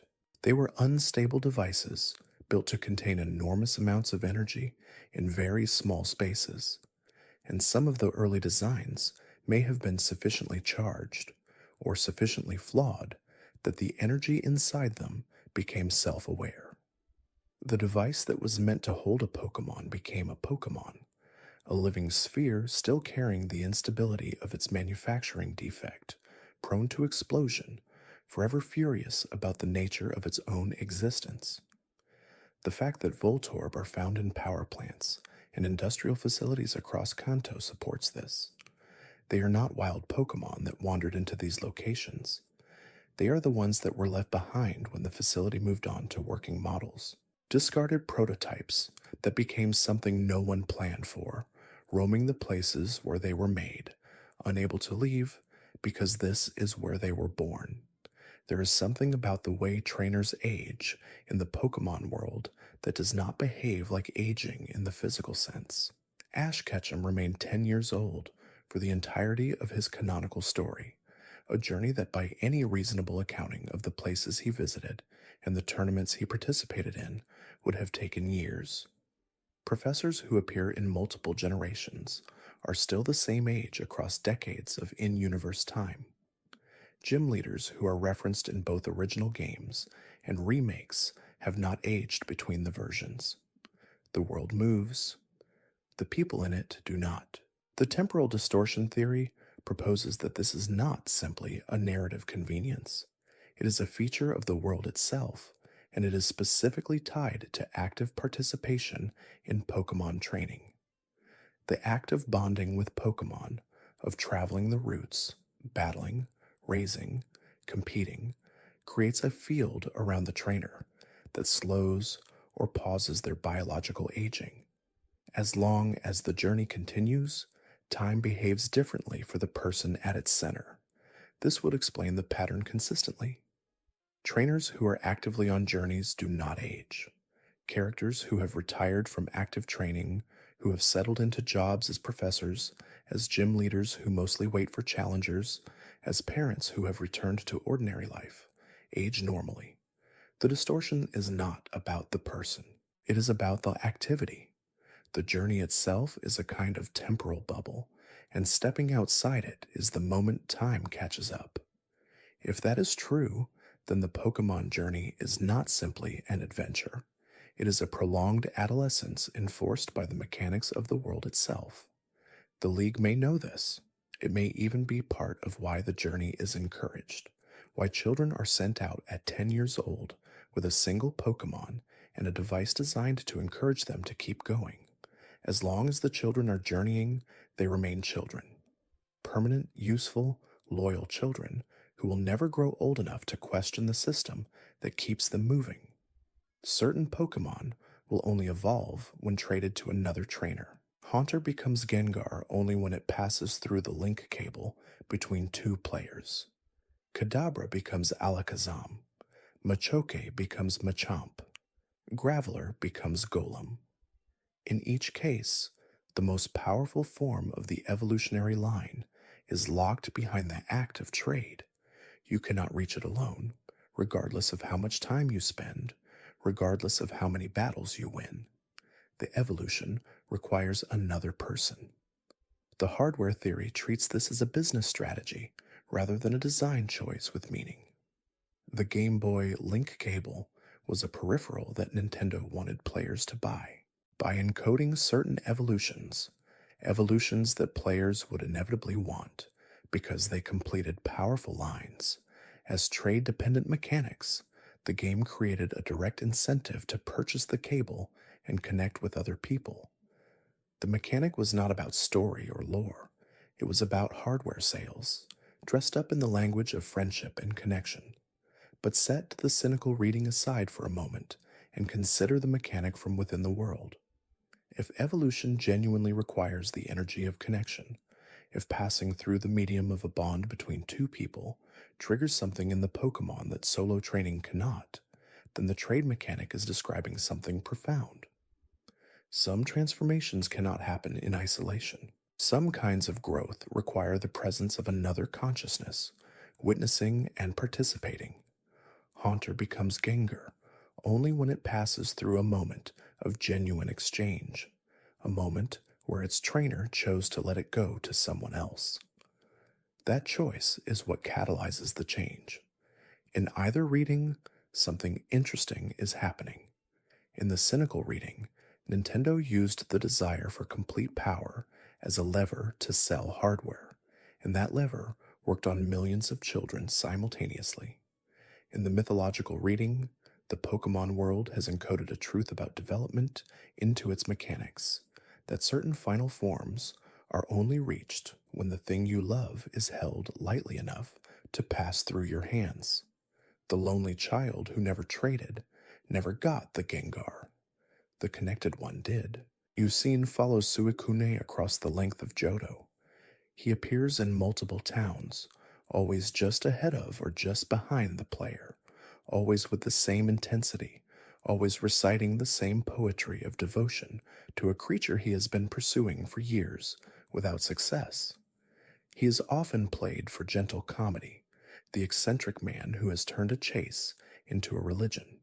But the theory that he was not operating alone takes the comedy out of it. Suicune is a legendary Pokémon tied to water purification. In a region like Johto, where rivers and lakes are the connective tissue of the land, a being with authority over clean water would be enormously significant, politically, economically, and militarily. Whoever could claim proximity to Suicune, or document its movements, or establish a relationship with it, would possess a kind of symbolic authority that the games never quite spell out but clearly imply. If Unown was funded, if his pursuit of Suicune was backed by researchers, or by the League, or by some government entity that understood the value of the intelligence he was gathering, then his obsession reads differently, not as madness, but as cover. An eccentric man chasing a legendary for personal reasons attracts mild amusement and is easily dismissed. An operative tracking Suicune's location, its behavioral patterns, the circumstances under which it appears, the routes it prefers, that operative would be enormously valuable, and the eccentricity would be the most effective disguise available. The fact that Unown never catches Suicune could be part of the design. If he caught it, the mission would be over. The ongoing pursuit is the mechanism that keeps him in the field, keeps him moving, keeps the data flowing. Suicune remains free, Unown remains dedicated, and whoever receives his reports continues to know more about the legendary's movements than anyone who did not have an operative in position would ever learn. The Pokémon contest circuits of Hoenn and Sinnoh are officially described as artistic competitions, events where beauty, cleverness, toughness, coolness, and cuteness are judged and rewarded with ribbons. The culture around them is elaborate. There are rankings and special rankings. There are super contests and master rank competitions. There are coordinators who dedicate their careers to the pursuit of the perfect performance. It is a parallel to battling, a gentler twin of the gym circuit, and it is presented as purely celebratory. But performances are repeatable processes. Every contest has a judged audience watching, a panel of evaluators assessing responses to specific stimuli, and a scoring system that produces quantitative data about how effectively a Pokemon performed a given move under a given set of conditions. Contestants perform moves in sequence, and the combinations are evaluated for appeal. This is not a simple aesthetic judgment. It is a structured behavioral assessment conducted in a controlled environment with thousands of repetitions across the region every season. The corporations that sponsor contest circuits, the ones whose logos appear on the banners, whose names are attached to the Master Rank championships, have access to the records. Every move performed in every contest generates data about how a Pokemon's move set interacts with a specific audience's response under specific lighting and sound conditions in a specific spatial arrangement. The implications for training protocols, for move design, for the engineering of future Pokemon performances are significant. The trainers who enter their Pokemon in contests believe they are participating in an artistic tradition. They are also, whether they know it or not, providing a continuous stream of performance analytics to entities that have a commercial interest in understanding what makes a Pokemon compelling to observe. The ribbons are real. The appreciation is real. And underneath both of them, something else is also happening, quietly, consistently, every time the stage lights come on and the crowd settles in. The Pokédex entries for Hypno describe a pendulum. The entries for Drowsy describe the consumption of dreams. These entries are consistent across games and decades, and they carry a specificity that separates them from the generally hyperbolic language of the Pokédex. The pendulum puts people to sleep. The dream is taken from the sleeping person. What is left when the dream has been removed is not described in any entry with precision, but the implication is present in the way the entries are written. Something has been taken that does not simply grow back. Dreams, in the context of sleep science, are the brain's process of consolidating memory, processing emotion, and maintaining psychological coherence. The theory that psychic-type Pokemon, which feed on dream energy, are not simply taking an abstract commodity, that they are actually consuming the neurological substance of memory formation and emotional regulation, gives the Pokédex entries a specific and clinical horror that the games have always been careful to leave at the level of suggestion. If Drowsy and Hypno evolved to feed on dream content because that content is genuinely nutritious for a psychic-type organism, if it contains something useful, something energetically or informationally valuable, then the question of what it means for a person to lose a dream is not trivial. It may not mean simply forgetting a nice story from the night. It may mean arriving at morning with a gap in the neural processing that should have occurred, a piece of the night's psychological work that was completed by the dreamer, but harvested before it could be integrated. The children who follow Hypno in the Pokédex entries may not have been taken in the physical sense. They may have followed it willingly because the pendulum removed the piece of them that would have generated hesitation, the part that remembers to be cautious, the part that knows not to follow a strange creature into the dark. Something very specific was taken, and without it, following seemed like the most natural thing in the world. Arcanine's Pokédex entry calls it legendary. This language is specific. Legendaries in the Pokémon world are a defined category with particular mechanical properties.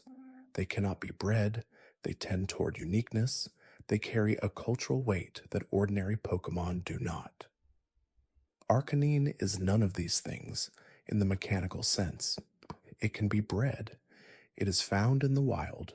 Multiple Arcanine exist, but the entry calls it legendary regardless. The theory here is that Arcanine was originally intended to be in the legendary trio of birds. In early development documentation and prototype builds that have been referenced by researchers studying the first generation, there is evidence that the roster was substantially different. The legendary category was fluid, and Arcanine, with its size, its power, its global distribution across multiple mythologies that feature great sacred dogs or divine canines, fit the profile of a legendary being perfectly. Something changed during development. The bird trio was finalized. Arcanine was reassigned to the ordinary Pokemon category, but the entry that described it as legendary remained, either overlooked in the revision or left intentionally as a ghost of the earlier design. In the final game, there is a tapestry on the wall of the Pewter Museum that depicts 4 legendary creatures, not 3, one of which strongly resembles Arcanine. The painting is there, the implication is there, and the Pokédex entry is there. All 3 point at something that was planned and then changed, leaving traces that the world continued to encode without ever quite explaining. If Arcanine was meant to be legendary and was pulled back from that status, then the entry is not wrong. It is a remnant of a truth that was almost official. The fire-type dog who runs at incredible speeds, whose beauty has been described in legend across regions, whose name is literally a combination of arcane and canine. This creature carries the formal designation it was always supposed to have, in the one place in the game where that designation could survive the revision. The Pokeathlon introduced in Johto is a sporting complex where trainers compete alongside their Pokemon in athletic events, hurdles, ring drops, snow throw, stamina races. It is cheerful. The crowd is enthusiastic. The events have a carnival quality that makes the whole facility feel celebratory. But watch what the events are testing: speed, endurance, power, coordination under pressure, recovery time between physical exertions, the ability to perform consistently when fatigued. These are not the metrics of a sporting event being optimized for entertainment. They are the metrics of a military fitness assessment being delivered through the language of recreation. The theory that the Pokeathlon was designed as a replacement for military training, that after Johto's post-war restructuring, the league needed a way to keep children and Pokemon physically conditioned without the social friction of overt conscription, is supported by the specificity of the events. No single event in the Pokeathlon assesses something that does not also directly correspond to a quality that would be useful in a combat situation. The stamina assessment is not just for athletic glory. It is documentation that this team can sustain physical output across extended engagements. The medals and records provide a ranked list of the region's physically capable youth. The trainers who perform well in the Pokeathlon are the ones the league knows, in its quiet administrative way, that it could call upon. The smiling scoreboards and cheerful mascots are the social technology that makes the assessment feel like a celebration. Nobody objects to winning a medal. Nobody questions what the medal documents. Galar is organized around sport. The Pokemon League in this region is not simply the pinnacle of competitive training. It is the cultural center of the entire region. Every town is part of the league's orbit. The stadiums dominate the geography. The champions are celebrities on a scale that exceeds anything in other regions. The entire population of Galar has organized its collective identity around watching Pokemon battle at the highest level, and that collective investment runs so deep that it has the quality of something structural rather than simply popular. The theory that the Galar League's cultural dominance is not organic, that it was cultivated deliberately by forces that needed the population's attention directed toward a single, manageable spectacle, begins with the economics. Running the league's infrastructure at the scale Galar operates is extraordinarily expensive. The stadiums, the broadcast systems, the salaries of the gym leaders and their challengers, the maintenance of the Dynamax phenomenon that makes Galarian battles visually spectacular. All of this requires a funding base that a straightforward sports organization could not sustain. Energy companies fund the league. Macrocosmos, the corporation that appears at the center of Galar's power system in Sword and Shield, is not simply a sponsor. It is the infrastructure. The rose that sits at the top of the corporation is simultaneously managing the nation's energy supply and controlling access to the region's most prominent cultural institution. Those two things being held in the same hands by the same entity is not a coincidence. If the stadiums are also the mechanisms that manage Eternatus's energy output, if the spectacle of Dynamax battles is a controlled release of apocalyptic force disguised as entertainment, then the cultural centrality of the Galar League is a deliberate creation. The population that watches the battles is not simply being entertained. It is being used as a stabilizing presence. Its collective attention, its emotional investment in the outcomes of the matches, is part of the mechanism by which the energy is safely dispersed. The crowd is infrastructure. The sport is engineering. Team Yell's function as a distraction is worth examining in more detail. They appear in the very same game where Eternatus's threat is eventually revealed, and they spend the majority of that game making noise, blocking paths, disrupting challenger progress, and generally drawing attention to themselves in ways that feel theatrical. They are fans of Marnie. They want her to win. They are enthusiastic to the point of recklessness. And they are, by any operational assessment, completely ineffective at their stated goal. No serious attempt to support a trainer's advancement through the Galar League would involve the tactics Team Yell employs. They block routes, which inconveniences every trainer, including Marnie. They cheer loudly, which draws attention to her matches, but also to her opponents. They create spectacles that invite scrutiny. Nothing they do provides competitive advantage in any tactical sense. Their presence is noise without purpose, unless the purpose is the noise itself. If Team Yell exists to provide the appearance of opposition, to give the Galar League a visible, manageable, laughable set of troublemakers who absorb the identity of rebels without threatening anything real, then the calculation behind them is precise. In any society where genuine dissent exists, a manufactured opposition that channels that energy into harmless spectacle is enormously valuable. People who might otherwise organize around actual grievances with macrocosmos or the League's monopoly on power instead identify with a group whose defining activity is shouting at strangers and wearing loud outfits. The theory does not require that Team Yell knows they are being used this way. It requires only that someone with an interest in Galar's political stability recognized the value of highly visible, completely ineffective dissent and found a way to cultivate it. The result is a region where the energy of opposition exists, is clearly visible, and accomplishes nothing, which is exactly what a controlled opposition is designed to accomplish. Calyrex is a Pokémon whose power has diminished dramatically from its ancient form. In the lore of the Crown Tundra, Calyrex was once a king whose authority extended across the entire region and whose abilities were sufficient to oversee the growth of crops and the health of the land. Now it is small. Its crown is too large for its head. It seems, by any physical measure, to be a fraction of what it once was. The three-way relationship between Calyrex, Glastrier, and Spectrier, and the reins of unity that bind them, is the mechanism by which Calyrex recovers some of that former power.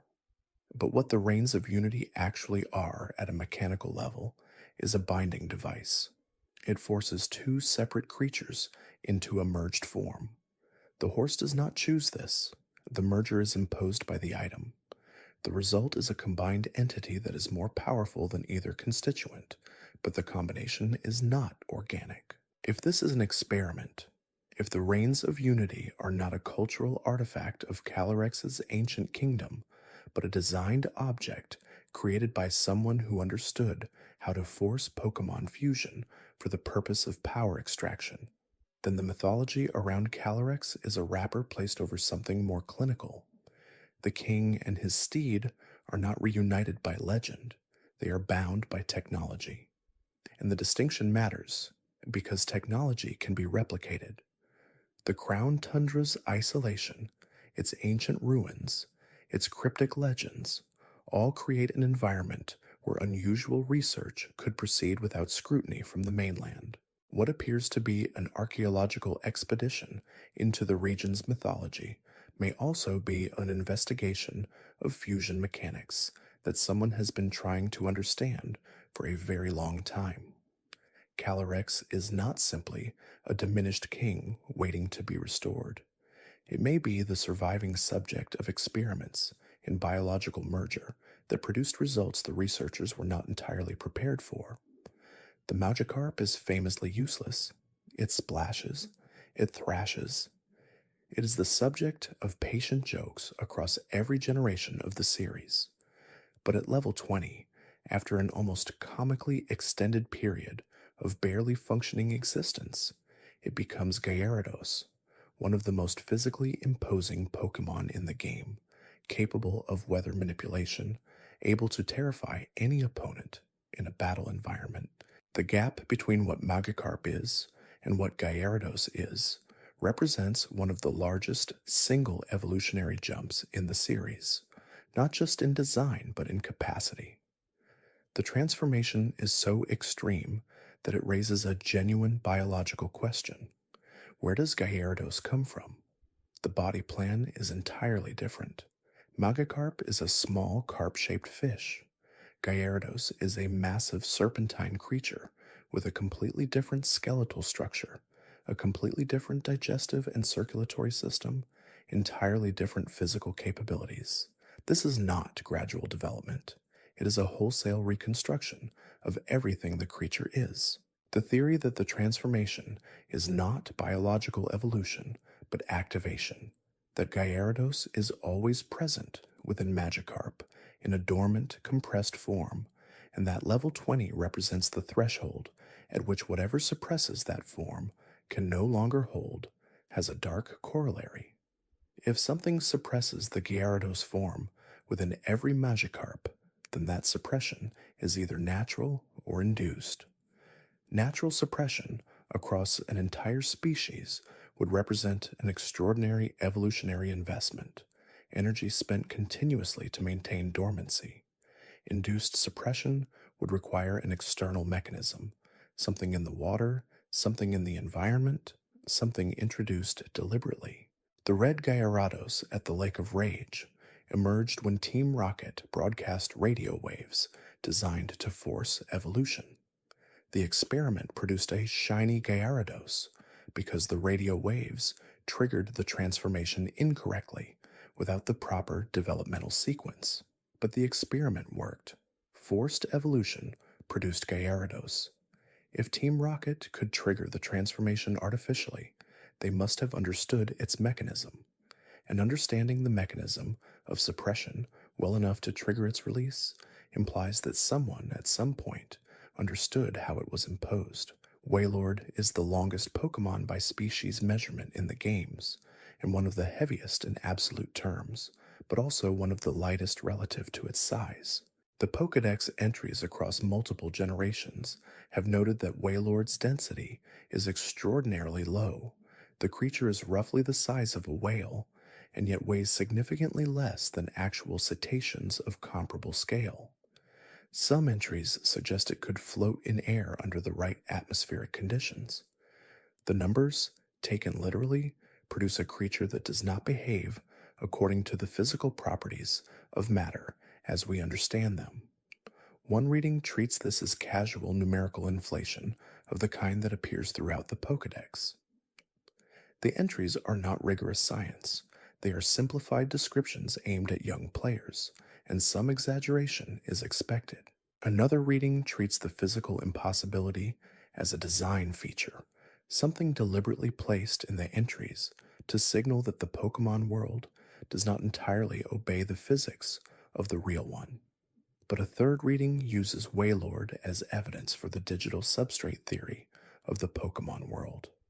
If the world is rendered, if it is a kind of simulated reality with defined rules that do not perfectly mirror real-world physics, then inconsistencies in physical measurements are exactly the kind of errors you would expect to find in a simulation that was well designed but not perfectly calibrated.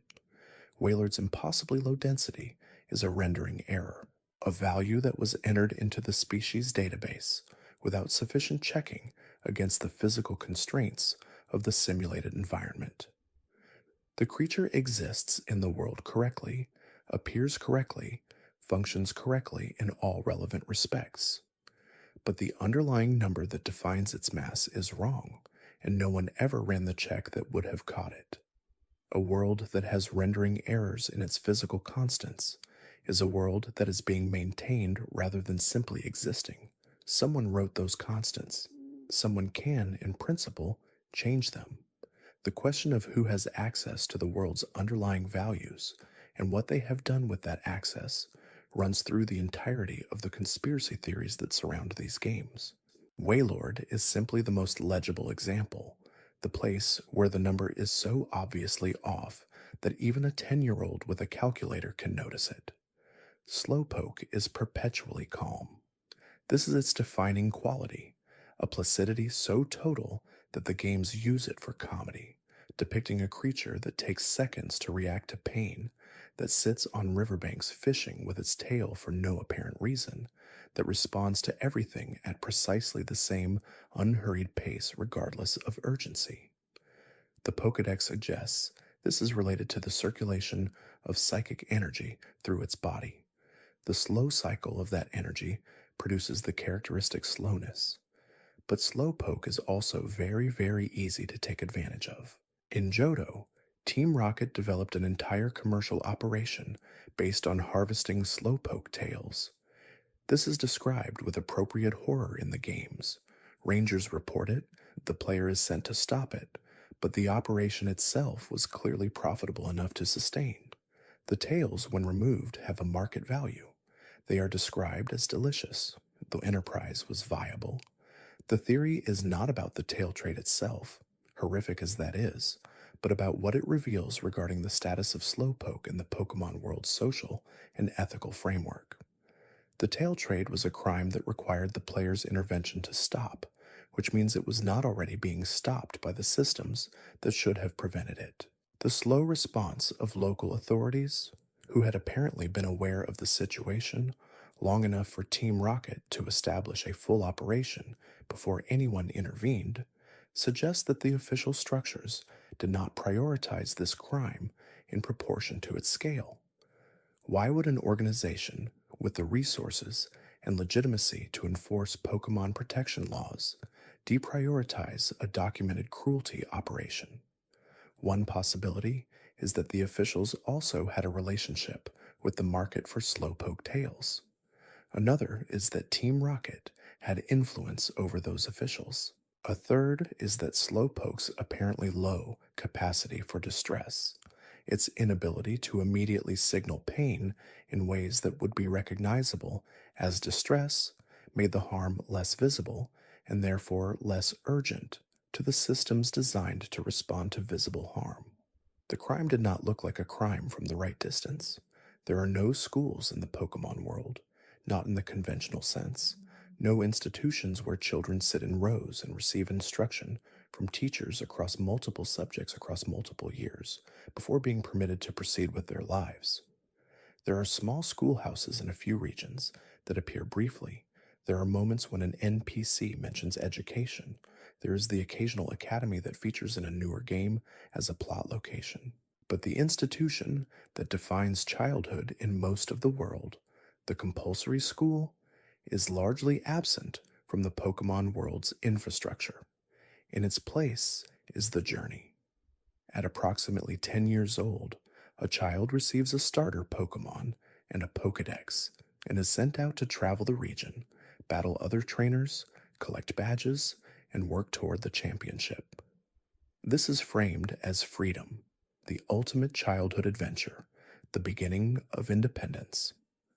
And in many ways, it genuinely is those things, but it is also, structurally, the substitution of one educational system with another. The journey teaches specific things. It teaches battling strategy. It teaches the management of a team. It teaches the geography of the region and the social structure of the gym system. It teaches obedience to a ranking system. Badges confer the right to command increasingly powerful Pokémon. creating a direct, personal experience of the relationship between compliance and reward. It teaches that authority is dispensed by powerful individuals who test you before granting advancement. These are not incidental lessons, they are the curriculum. A child who completes the journey has learned, through lived experience, to work within a hierarchical system. They have accepted that advancement requires the approval of those above them. They have experienced the emotional satisfaction of earning that approval and the frustration of not having it yet. They have developed loyalty to the system that provided them with their partner, their path, and their purpose. All of this happened without a classroom. The world itself was the school, and the school was very good at teaching the things that would make a generations of trainers useful. The poke flute wakes Snorlax. That is its stated purpose, and in the games, it is used precisely once for that purpose before becoming a held item or a piece of key item inventory that sits unused for the rest of the journey. The flute is rare. It is given to the player by a specific character for a specific purpose, and then the purpose is fulfilled and the item remains unremarked upon in the bag. But the sound the poke flute produces is not selective. In the original games, when you use the flute near Snorlax, it wakes, but it does not affect only Snorlax. The radius of its effect is defined by the encounter trigger zone around the sleeping Pokémon. The sound reaches Snorlax specifically because Snorlax is where you play it. There is nothing about the poke flute's design that limits it to Snorlax. The neural pathway theory that the flute emits frequencies specifically tuned to override the sleep state of any Pokémon nervous system within range extends naturally from this. The flute is not waking Snorlax by playing a nice song. It is manipulating Snorlax's neurological state by hitting the exact frequency that forces the transition from sleep to wakefulness in a Pokémon. If that frequency is universal or close to universal across species, then the flute is a tool for forced arousal that could theoretically be used on any sleeping Pokémon anywhere. The fact that it is presented as a single-use item for a specific obstacle disguises its broader capability. A device that can reach into the nervous system of a Pokémon and flip it from one state to another is not a musical instrument in any meaningful sense.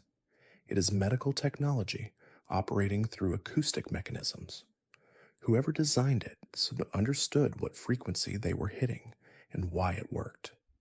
The gentle folk instrument aesthetic is a casing. The technology inside it is more precise than the presentation suggests. The lucky egg is a held item that increases experience gain. A Pokémon carrying it earns more from every battle, levels faster, becomes stronger sooner. Trainers who find them treat them as treasures, items to be farmed for or purchased at premium prices to accelerate development. The name suggests fortune, natural abundance, a gift from the world to the trainer clever enough to use it. What the lucky egg does, mechanically, is apply a multiplier to the experience yield of each battle. The Pokémon holding it develops faster, but faster development means more growth occurring in less time, biological processes accelerating beyond what the Pokémon's natural pace would support. In real biology, accelerated growth is not automatically beneficial. It places stress on systems that are calibrated to develop at specific rates.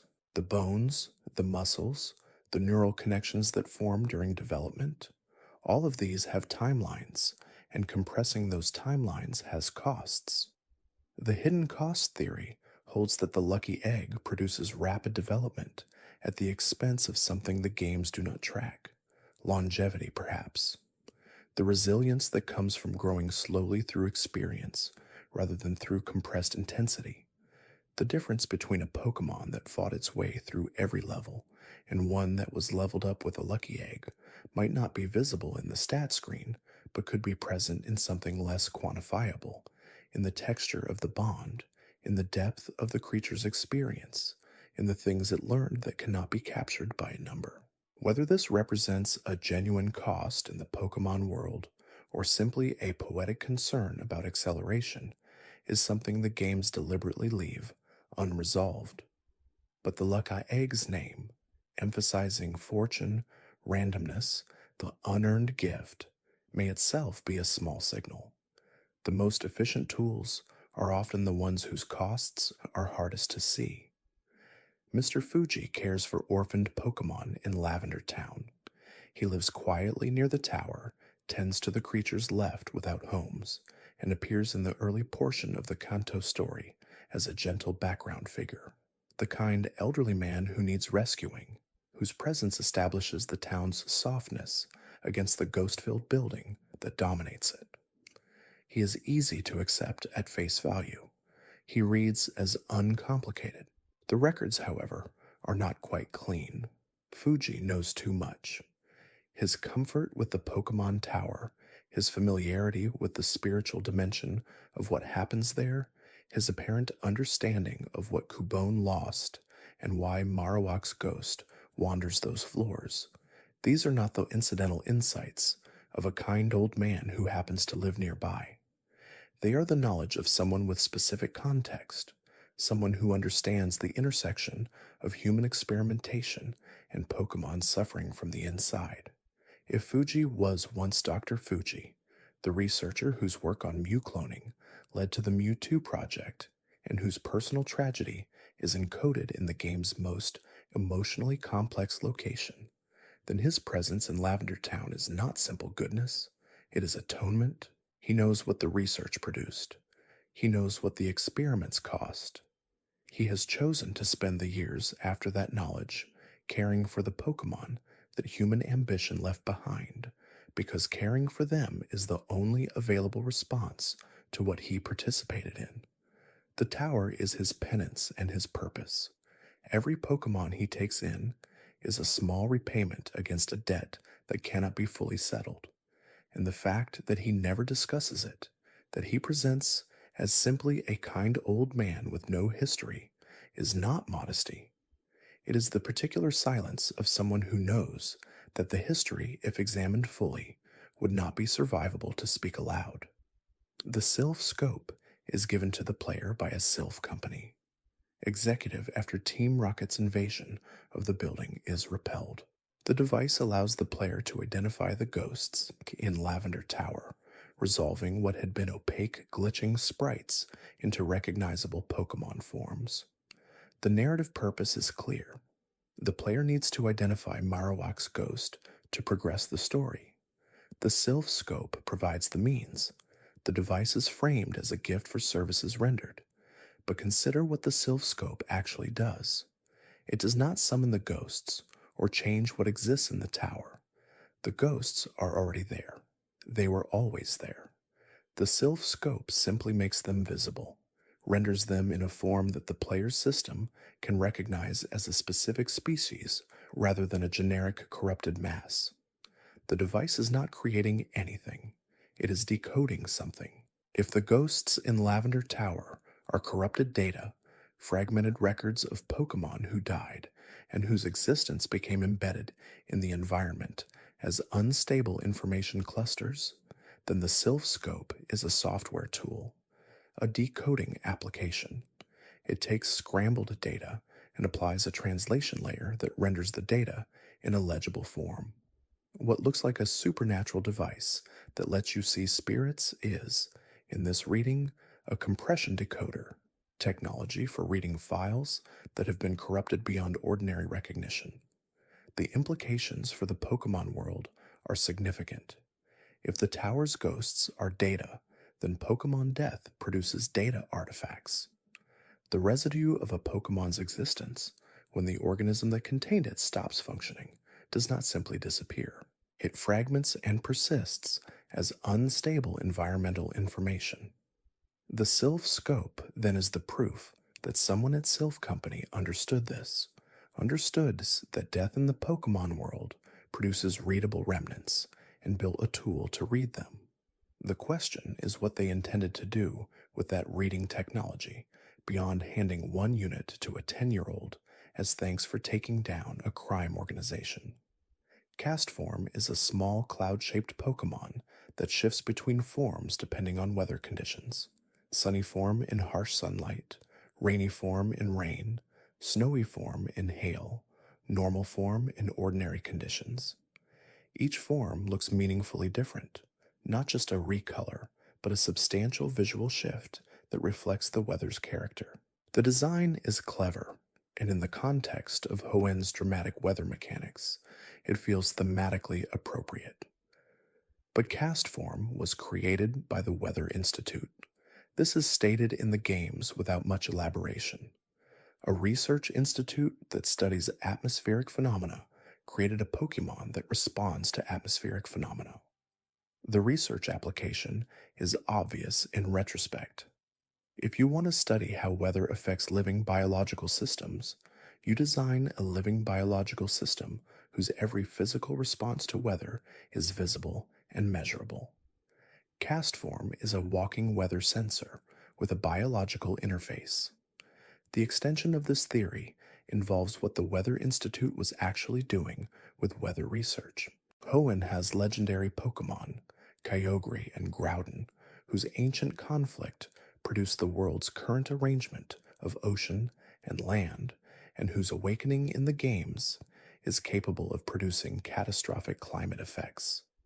The Weather Institute's research may not simply be academic.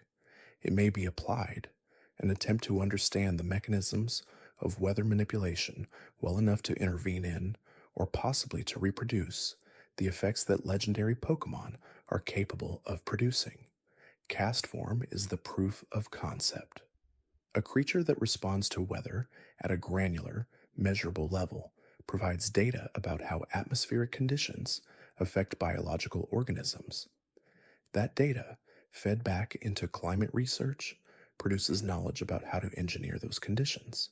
The Institute may have started with scientific curiosity about the weather and arrived, through the logic of their own research, at the beginning of an understanding of how to control it. Castform is cute. It is also the first working prototype of a project whose implications reach considerably beyond the clouds it floats beneath. The three legendary birds of Kanto, Articuno, Zapdos, Moltres, are among the most iconic Pokémon in the series.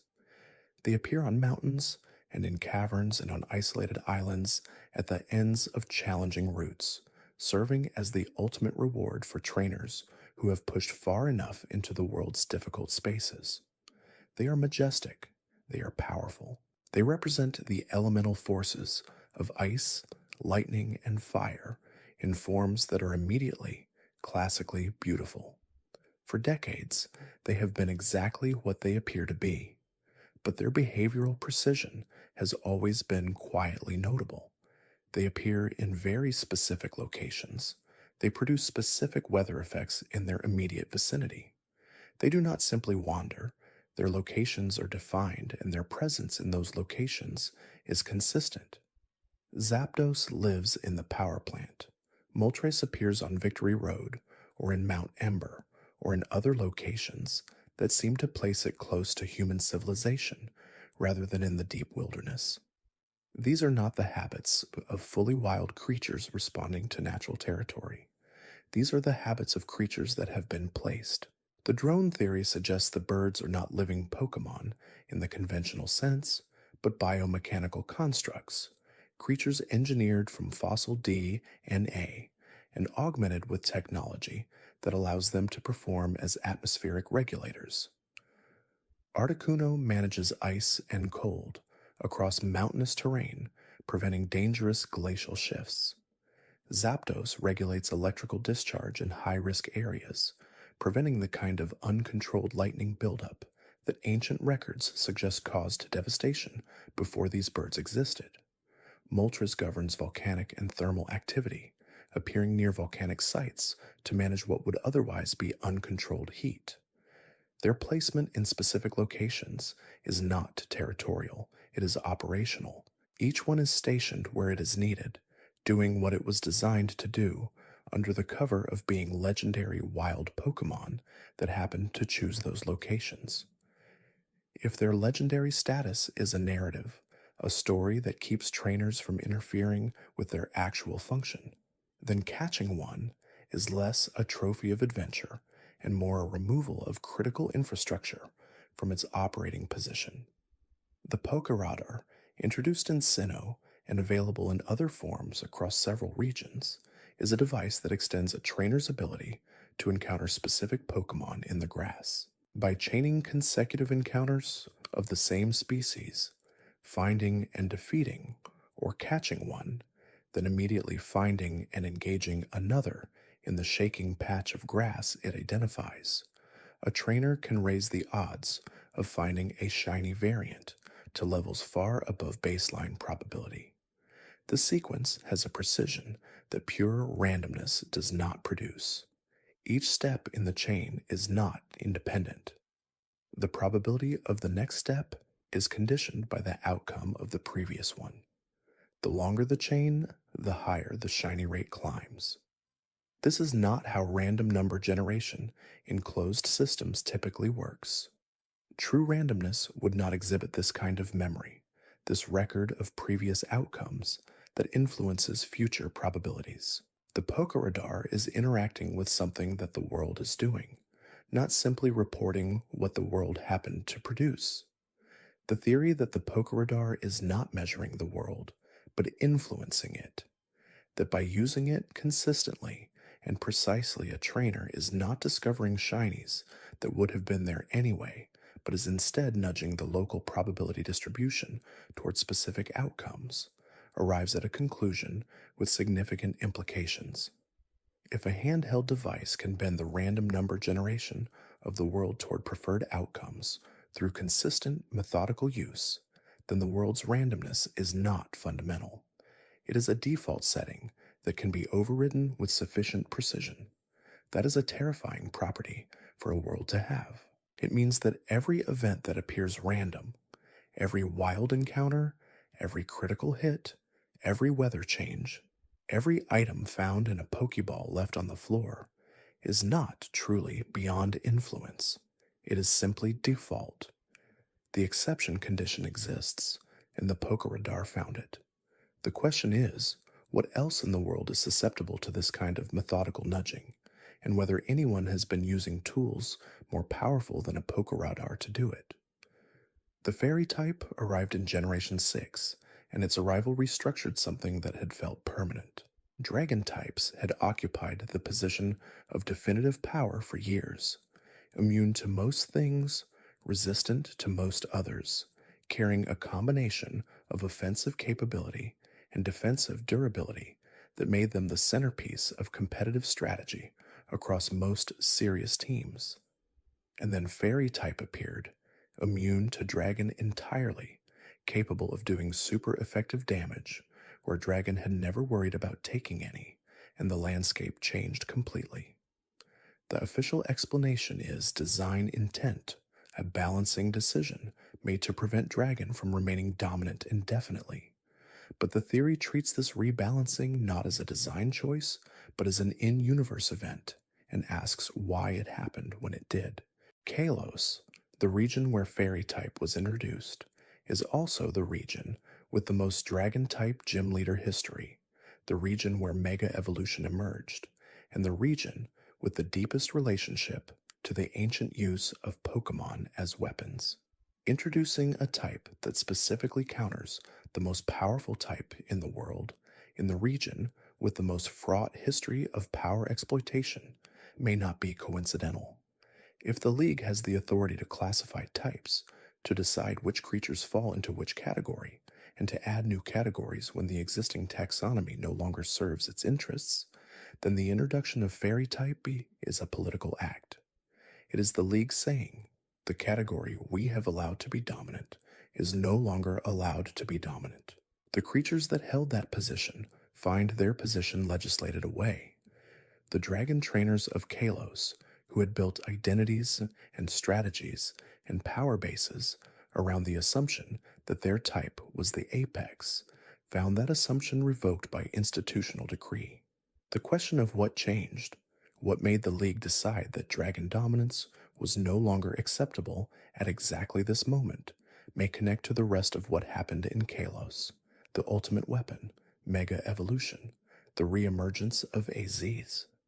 In a region where the intersection of power and destruction was being examined from multiple angles at once, perhaps the League decided that one more apex predator at the top of the type chart was one too many. The name raider lives in towns. He sits at a counter and offers to change the name of any Pokemon a trainer brings to him, free of charge, at any time. His presence is warm, casual, unthreatening. He offers an opinion on each existing name before suggesting alternatives, framing the entire interaction as a light creative service. But under the surface, what he is doing is specific and significant. In a world where Pokemon are tracked by name and registration number through the League's systems, where a Pokemon's identity in the official record is tied to the name assigned at capture or hatching, the ability to change that name is not cosmetic. It is a revision of official identity. The creature you bring in with one name leaves with another, and the record reflects the new name as though it were always true. The previous name is not retained. It is overwritten. The name raider, in this reading, is less a friendly local character and more a gatekeeper of an unusual power. He holds access to the layer of the system where legal identity is stored, and he can rewrite it at will. The question his presence raises is not whether this is convenient for trainers who want to rename a Pokemon they received in a trade. It is whether this ability has other applications, whether someone with the right access could use the name raider's function to erase a Pokemon from one trainer's record and place it into another's, cleanly and untraceably. Identity is the thing the system tracks. Change the identity, and the system no longer knows what it is following. The cheerful old man behind the counter may not think about this. He may simply be doing his job. But the job itself is precisely the kind of administrative function that in any other context would require paperwork, verification, and oversight. In the Pokemon world, it requires a brief conversation and no documentation at all. We have traveled a long way through the shadows of the Pokemon world tonight. 100 angles on a world that looks cheerful on the surface and carries something stranger beneath. Cloned servants in every hospital, experiments disguised as prizes, spiritual processes mistaken for game mechanics, gods that may have been shackled long before the games ever began, memory that might have been deliberately erased. None of these theories are confirmed. That is what keeps them alive, in their own quiet way. The gaps in the Pokemon world's official story are exactly the right size and shape to hold each of these ideas without contradiction. They settle into the spaces between the things we are told, and they stay there, dimly present every time a trainer enters a Pokemon Center and notices that the nurse looks exactly like the last one. The Pokemon world is not simply cheerful. It has always known this about itself. It has put the grief in the Pokédex entries. It has placed the tower full of graves in the center of its first map. It has given you a Pokemon whose mother is dead and asked you to carry it across the world. It has told you, quietly, that some of the creatures around you contain hundreds of trapped souls. It has not hidden this. It has simply placed it in small print and trusted you to read carefully. And somewhere in the tall grass, in the space between one root and the next, something is wandering that was never meant to be there. Something the program did not intend. Something that formed out of memory and error and the attempt of a broken system to reconstruct what it has lost. Rest well, trainer. The world will still be here in the morning, and some of its questions will still be waiting for you. If this journey through the quiet edges of the Pokemon world gave you something to rest on tonight, we would love to have you return for the next one.